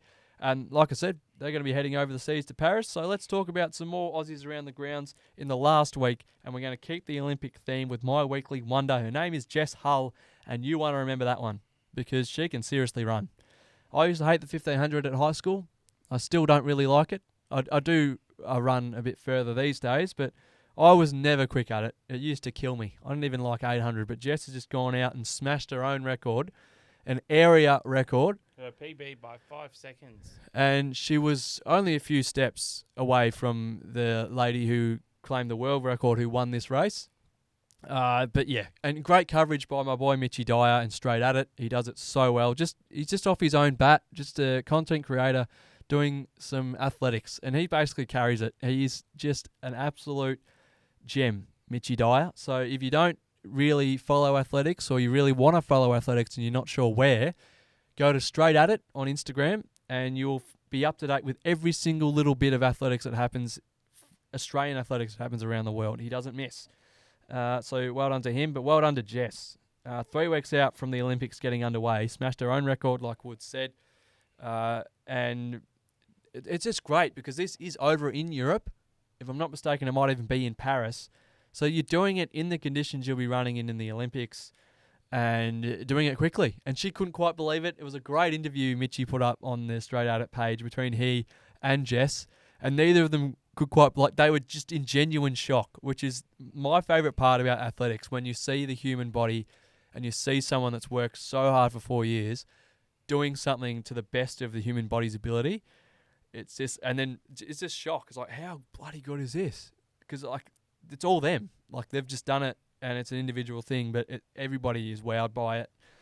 And this is the team that will be wowed by in Paris in a few weeks. The Olympic team has been announced in athletics. I'm not going to put it all up there for you because there's about 6 slides, but Mitch has done this so well to make it really clear for me. I'm going to read it off for you. So, starting obviously with the men in the field. So the field team in the high jump in the men's, we have Yoel Reith, Brandon Stark, Mitchie's brother. He's great. Very entertaining, Brandon Stark, and Joel Baden. The pole vault will be Curtis Marshall, who is a genuine star. I got to meet him back when I was working in athletics over in Perth. He's a great fella, but he is a genuine talent. So make sure you keep your eyes out on the pole vault for Big Curtis. The long jumpers will be Christopher Matrevsky and Liam Adcock. A lot of talent there. Triple jumper, Connor Murphy. Discus, this guy. Probably the best entertainer and the best fella in the Australian athletics team. That's a big call, but it doesn't get too much better than Matt Denny. Big Matt Denny, and he can absolutely chuck the thing. If anybody can throw a disc in the world, it's big man Matt Denny. He'll be going for gold. Javelin, we've got Cameron McIntyre, and in the decathlon, of course, Ash Maloney and Daniel Golubovic. I probably butchered that. In the women on the field, we have our superstar high jump duo, Nicola Olislagers and Eleanor Patterson, and I'll be watching that with great intent because obviously Pato is a special place in my heart, coming from Lee and Gather, a great Gippsland product. Nina Kennedy, another one in the pole vault that you must watch. She has won plenty of these. She can definitely go for gold on the Olympic stage. Brooke Bushkull in the long jump. Discus, we've got Taryn Golzewski. Hammer throw, we've got Steph Radcliffe. Javelin, Mackenzie Little, Kelsey Lee Barber and Catherine Mitchell. And in the heptathlon, we've got Cameron Newton-Smith and Tori West. And on the track, it all starts with our great man, the flying mullet, Rowan Browning in the 100 metres. I think he did quite well recently. I'm very keen to see him take that next step and probably push towards the finals in the 100 metres. Caleb Law is in the 200, Reese Holder in the 400, and our 800 metre pool, obviously, the great man, the main man, Peter Boll, back in action, Joseph Deng and Peyton Craig. In the 1500, we've got Adam Spencer, Ollie Hoare, and Stewie McSwain. And Stewie will also be backing up for the 5K with Morgan McDonald. And in the 110 metre hurdles, make sure you remember this name. I've been following him on socials for a few years now. He is a young star. Taylor Willis in the 100 metre hurdles. He can give it a real shake. In the steeple, we've got Matt Clark and Ben Buckingham. And on the women's side of the track, we've got Ella Connolly and Bree Masters in the 100. Tori Lewis, the Australian record holder, and Mia Gross in the 200 metres. Ali Beer in the 400. In the 800, we've got Claudia Hollingsworth, Abby Caldwell, and Katrina Bissett. In the 1500, we've got Jess Hell, who we showed before, my weekly wonder, Georgia Griffith and Lyndon Hall, who also ran very well recently, Rose Davies, Izzy Bat Doyle, and Lauren Ryan in the 5K, and Lauren Ryan as well in the 10K to back up there. And 100 metre hurdles, we've got Michelle Janicki, Liz Clay, and Celeste Mucci, 3 stars of the hurdles. In the 400 metre hurdles, we've got Sarah Carley and Alana Jukic. And in the steeple, we've got Amy Cashin and Cara Frian Ryan. Finally, our relay teams looking to light up the final sprint races is Rowan Browning, Caleb Law, Josh Azzopardi, Jacob Despard, Seb Sultana, and Lockie Kennedy in the 4x100 for the men. And for the women, we've got Ella Connolly, Bree Masters, Tori Lewis, Mia Gross, Christy Edwards, Ebony Lane, and Alexandra Stoylova. And finally, our walk team, Rebecca Henderson, Jemima Montag, Olivia Sandry in the 20K. In the marathon, we've got Rebecca Henderson, Jemima Montag, and Liv Sandry again. And in the men, we've got Ridian Cowley, Kyle Swan, and Declan Tingay, and they'll back up for the marathon as well. And then the marathon team, this is running, not walking. Here's Brett Robinson, Pat Tiernan, and Liam Adams. And in the women, we've got Sinead Diver, Genevieve Gregson, and Jessica Stenson. That is our athletics Olympic team for you. If you stayed with that, well done. If you want to sort of look at it in your own time and you missed some, go to Straight At It on Instagram. He's got it sorted for you. Men's and women's, what event, what discipline, who's there, what they're doing. You can get that all from Mitchy Dyer at Straight At It. But congratulations to Jess Hull. I can't wait for the Olympic Games. The athletics just might be my favourite event all round, specifically the 100 metres. But I'm keen to see all of it, the high jump as well. Moving on though, because it was a pretty big Formula One Grand Prix that happened across the weekend. It was Silverstone. It was a British Grand Prix, Woods. And I had a great conversation with my best mate, Taig, who said before the race, before qualifying, he said, Silverstone is the best track on the calendar and it is the best race. It's undisputed. And I couldn't quite go with him, but then I watched it.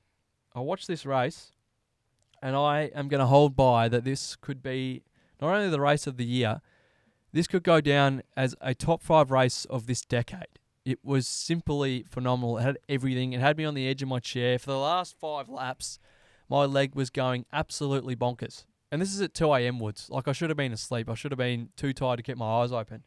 But I had no nails left. My legs were going crazy.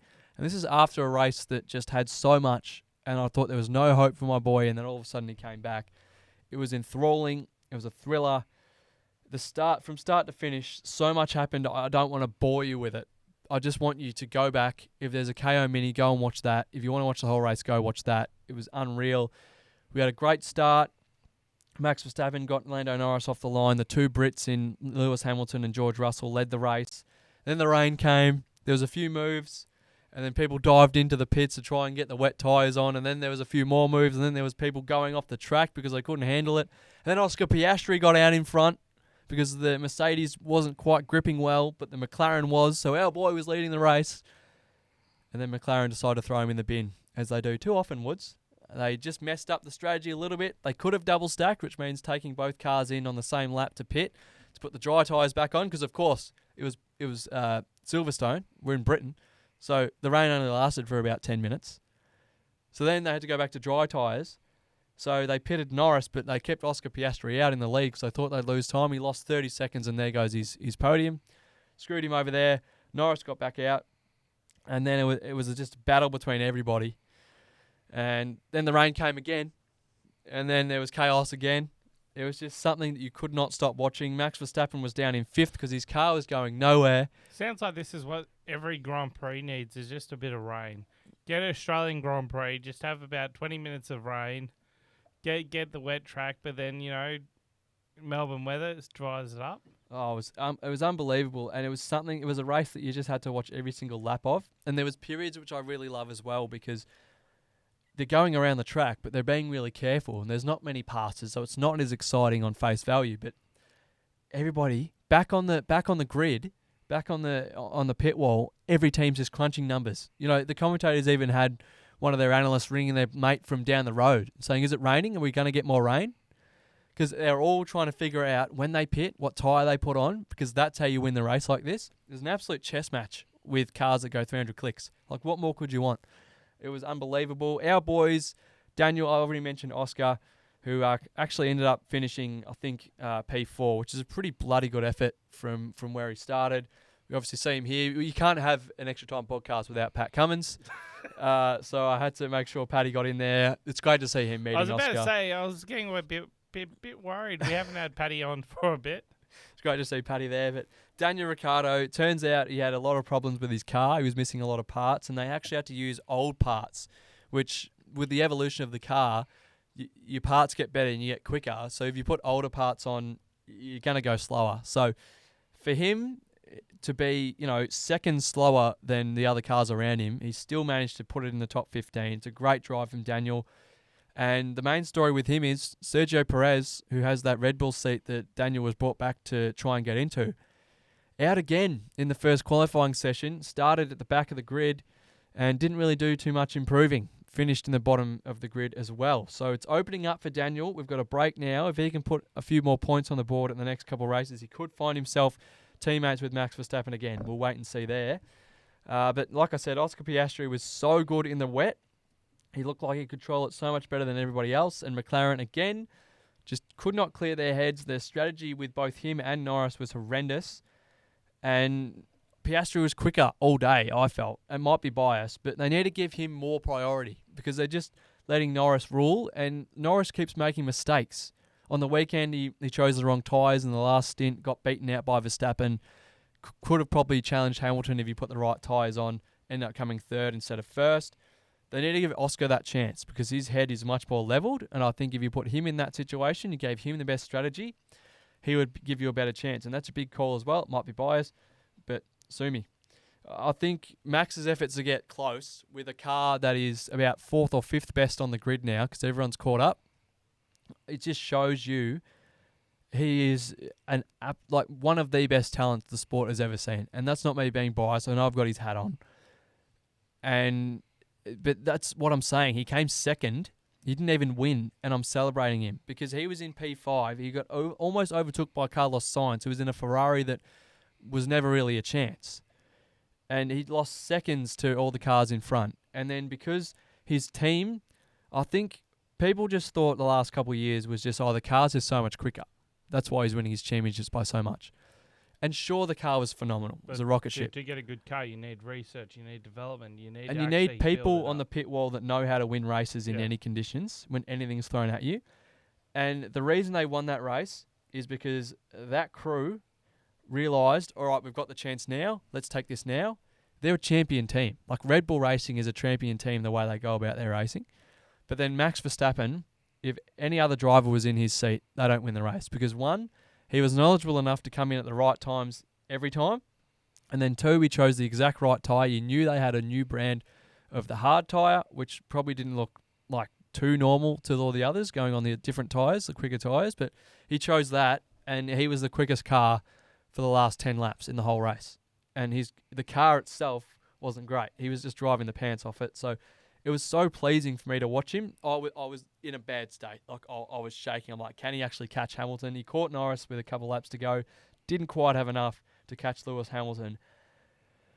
And that's why it is the race of potentially the decade for me. 2021 was phenomenal. But Lewis Hamilton, that's for 2021, mate. I do feel a little bit bad as a Max fan having won that off him. It could have been his 8th world title, but I think this is just, it's not equally as good. Doesn't have as much on the line, but the bloke's waited 3 years to win a race. Fairy tales are real. Like I talked about the Mitch Lewis thing at the start. This was almost going to be, this is why we play as well, because this guy has been the absolute best since he started. Since his very first year back in the 2000s, he has been the best. Like he is the greatest. He's got 104 wins now. All of a sudden, you're racing for your 8th world title, which is the most ever, and it's taken away from you in the last half lap, and then you don't win another race for 3 years. Like, I don't have the words to describe the moment, the photos, how big it is. So you don't win for 3 years after all of that. So I've set that up, like, pretty well. But then you go out at your home Grand Prix in front of your parents that raised you as this winner, and you win for the first time in 3 years in front of your home fans. Like this one on the right is my new wallpaper. Like, and I used to dislike Lewis because he was so good and Max was his main rival. But I absolutely love him now because for me, if you truly love sport, you can hate someone else winning as much as you want, but you have to love the greats. Yeah, you have to respect. It's like LeBron James, which is the only person I can compare to Lewis Hamilton because they've won from the start. They've dominated from the start to the end. And this is just like, Taig, my best mate, is the biggest Hamilton fan I know. He was beside himself. He didn't know how to act. We were both nervous towards the end, which is just how a race should be. It was like 2021, but instead no one was unhappy because it was a special moment. And when he hugged his old man, I cried. I was like, I'm not even a massive Lewis fan. It was just the perfect fairy tale. And only sport can deliver things like that. Because he's shown up and delivered when the car was no good, when he'd been literally had his biggest desire in his whole life ripped from him in the last 10 seconds. And he kept showing up for 2.5 whole years. And then finally, because you kept trying, all you've got to do is keep trying, just never give up. And it's so corny, but this is what happens. You produce something that will be remembered forever. And I watched as all the crowd stormed the track. He actually jumped off his car and ran up to the crowd with the flag, which none of them usually do, but this was special. He said he's never cried for a win. He was bawling his eyes out on his in-lap back into the grid. And I watched as the crowd sort of stormed the track for the podium. And I said to Tague, I said, this is one of those things where people for the next 20 years will be going, man, I wish I was at that Silverstone Grand Prix. Man, I wish I was at that British Grand Prix. I wish I was there to see this. And is as happy as I've ever been to see my team or my favourite or my athlete come second.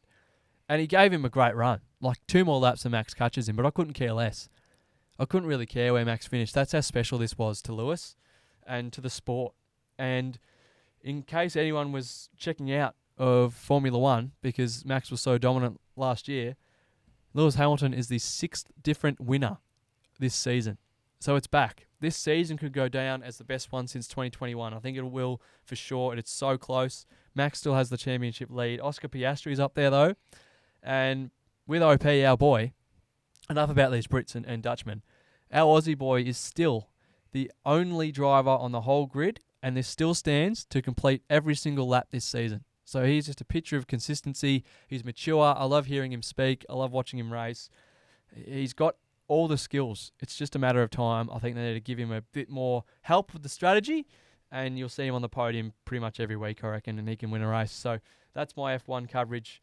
From there, just a little bit from the NBA. Obviously, we've got Summer League action kicking off over the last few days, and there's a whole group of Aussies or former NBL players, which I do love that tradition of sort of claiming these internationals that come play in our great competition and claiming them as, honorary Aussies following their careers because they made their careers in the NBL. They're in the NBA because they came, played with us, showed themselves. And that's sort of the NBL's, best, facet at the moment. It's what they do really well. So I reckon we should celebrate that. So these are either Aussies or former NBL in this summer league. So we've got Zylan Cheatham, Luke Travers, which everybody will know, the Cavs, Bobby Clintman, Mantas. I'm not going to try and say that one. Rupstavicius. Sammy Froling, Johnny Furphy, of course, at the Pacers, Trenton Flowers and Josh Bannon, AJ Johnson and Jalen Galloway, Ariel Hook-Porty, my boy, at the Knicks, Alex Dukas, RJ Hampton, of course, Hyunjung Lee, Joe Loala-Chua, the big fella, JLA. Good to see him trying his craft over in America. Of course, Alex Starr, Tyler Robertson, Mark Radford, Keegan Crawford, and Luke Brennan, your coaches. So great to see a lot of Aussie flavour over in the States. Summer League action is underway, and it's been pretty good so far. Bronny James made his debut as well, which was big news for the Lakers. The second LeBron James to be playing some sort of NBA basketball. But that's all basketball for me. NFL season's still about a month or two away, so that's the end of Around the Grounds. But we do have one thing we should mention, and this is picked up by you, Woods. Yeah, well, the Rosellas, the Australian rowing team, they have actually announced their team. I don't have them all. I will try and get them up there for next week. The main thing is, though, what great branding. Oh, I mean, it's overdue, don't you reckon? The Rosellas, it's in the name. It took them long enough, yeah. I actually picked this up from, I think it's Sport Design Oz on Instagram. They collaborated with Australian Rowing. So it's great to see the initiative there. But the Rosellas, we've finally got another name out there. We've had the Kookaburras, the Hockeyroos, Socceroos, Matildas, Opals, Boomers, Dolphins, Wallabies, Kangaroos, and now we've got the Rosellas. So it's absolutely amazing to see. And the rowing is another sport I really love watching at the Olympics as well. Not just us, but all the teams. And the standard of rowing and some of the races get so close. So I absolutely love watching that as well. Can't wait to watch the question Olympics. Is the water going to be okay? And if you haven't seen that, there's been a lot of memes around the Paris sort of rivers and where they're meant to be holding all of this stuff. They look quite brown, like worse than the Yarra.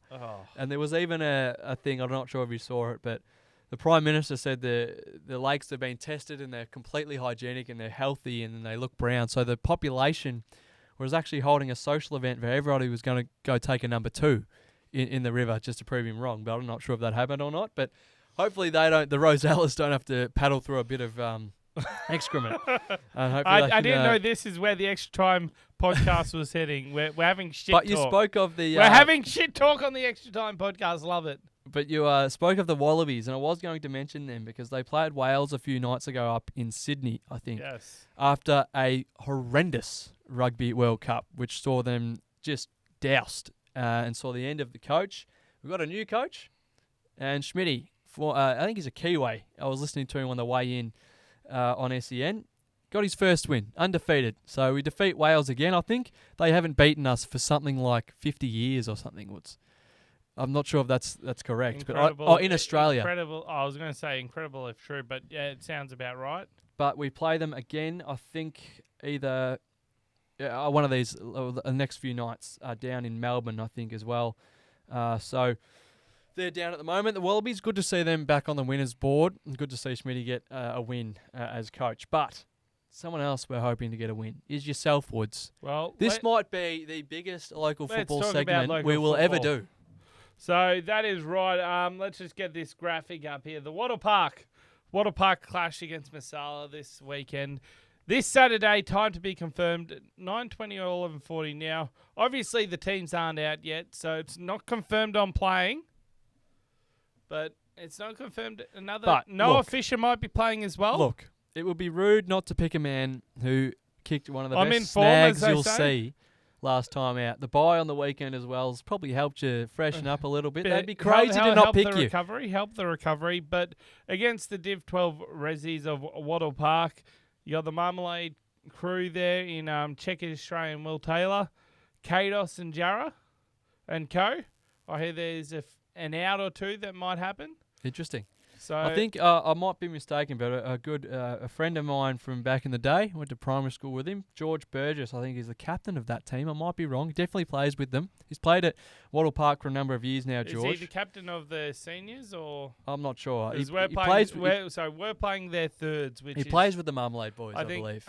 Okay. So plays in that team as well. All the best to George, a good fella, a Richmond supporter as well.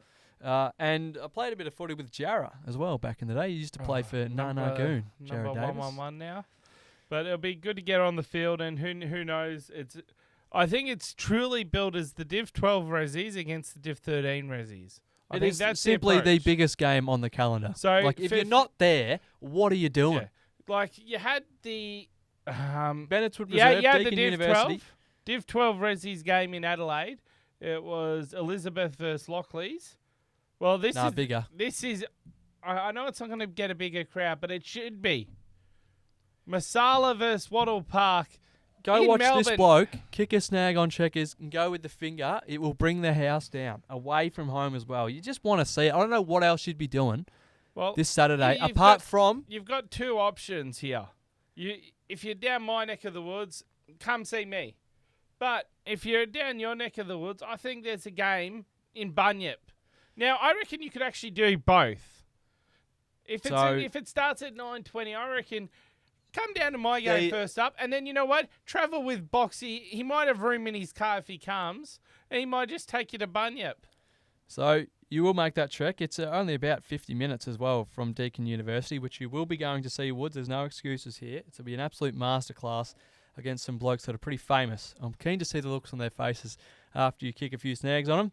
And then you're going to head down to Bunyip because you will see some former AFL talent out there, but not just some talent. We've got a reigning Norm Smith medalist, a 4-time premier, a absolute force, one of the scariest forces the Ruck has ever seen, and a bloke who played a couple games for Essendon but got 30 possessions in them, in Michael Ross, Shane Mumford, and of course Isaac Smith. From 2 o'clock, you'll see them take on their rivals Garfield. So it's a massive game anyway when these two teams line up. They haven't won this year, the Bulldogs. So they've pulled these three blokes they're the in. Masala of this team. They're going to be Masala of hungry. this league, I should say. I cannot wait to see it. But if you do just get caught up watching Woodsy, you want to celebrate with him and have a few, you can watch it on West Gippsland Football Netball Competition TV, or you can listen to these dulcet tones you hear right now on SEN Gippsland 91.3 FM or the SEN app on Saturdays in Gippsland. You'll hear me talking about them get the footy from 2 o'clock. I cannot wait. It's going to be massive. I actually don't know who's going to win because Garfield are a pretty good side. They actually don't have Good to hear, they don't have a Bunyip. known ruckman though. So it might be a day where the fella in orange there just has an absolute field day, and he is down there, of course, because he and Michael Ross on the far left there are former Bunyip Bulldogs. They were Bunyip Juniors, I believe. Mummy, a proud Bunyip fella, and they couldn't quite get him down, even though he was pretty bad in their loss on the weekend. But Tom Papley is also another Bunyip fella. So they have produced before. All they'll be looking for on the weekend, though, isn't producing another AFL talent. It's just 4 points. That's all they'll be looking for. Get a good crowd down there. I mean, that's what local footy is about at the end of the day. Local footy is about, supporting the local clubs, getting down there. I mean, for me, it's about having a kick, having a game. Obviously not in shape or anything like that, so it's not having a run around as much as I'd love to. But it's truly is. You get down there, you get to socialise with people, you get to be part of a community. And talking about being part of the community, Blackburn Footy Club, they beat South Croydon. So if you check out that photo there, that was taken Anzac Day. We didn't get the chocolates back then, but we did. And we are now heading... Now, that was away, I should say. And now we're heading back home. So this is what I'll be doing Saturday afternoon. I'll be playing the game in the morning and then heading to Morden Park to check out second versus fourth. Blackburn are sitting fourth and we're taking on East Ringwood. So I won't be making the trek to Bunyip, unfortunately, but I will be watching it on replay, hopefully. But Blackburn versus South Croydon this week, if you don't want to travel too far, is another option for you. You can listen to me from anywhere as well. That sounds like a massive day of footy. Hopefully the Burners can lock in that top 4 spot, get another win on the board. Good to see them winning, of course. Yourself as well. Hopefully you can take down the Marmalade boys. But we're all just looking for some entertainment there. Bit of fun. It is the biggest local footy afternoon in extra time history. You don't want to miss it. If you feel like you're going to miss the Bunyip game, just tune into myself. If you feel like you're going to miss Woodsy, don't. Just get down there. So I should say, I believe it might be streamed. Okay, On the, it's big news. Marmalade YouTube channel. They've streamed some of their games in the past. I haven't got confirmation, but it might be streamed, so you might be able to check out the replay if you're not able to attend. Massive day. Make sure you don't miss it because you will regret it if you do. Stay on board with our socials as well, and of course, all the other socials. Enjoy all the other footy and all the other sport as well. We are coming so close to the Olympic Games. There's NBA Summer League on as well. Wimbledon, of course, with the Demons still in the running. And round 19 of the AFL season. But the most importantly, Woodsy goes up against the Marmalade boys and Wattle Park. I call Isaac Smith, hopefully kicking some from outside 50 for the Bulldogs. It's a huge day for extra time on Saturday. Make sure you're there. Say hello to us as well. And until next time, enjoy.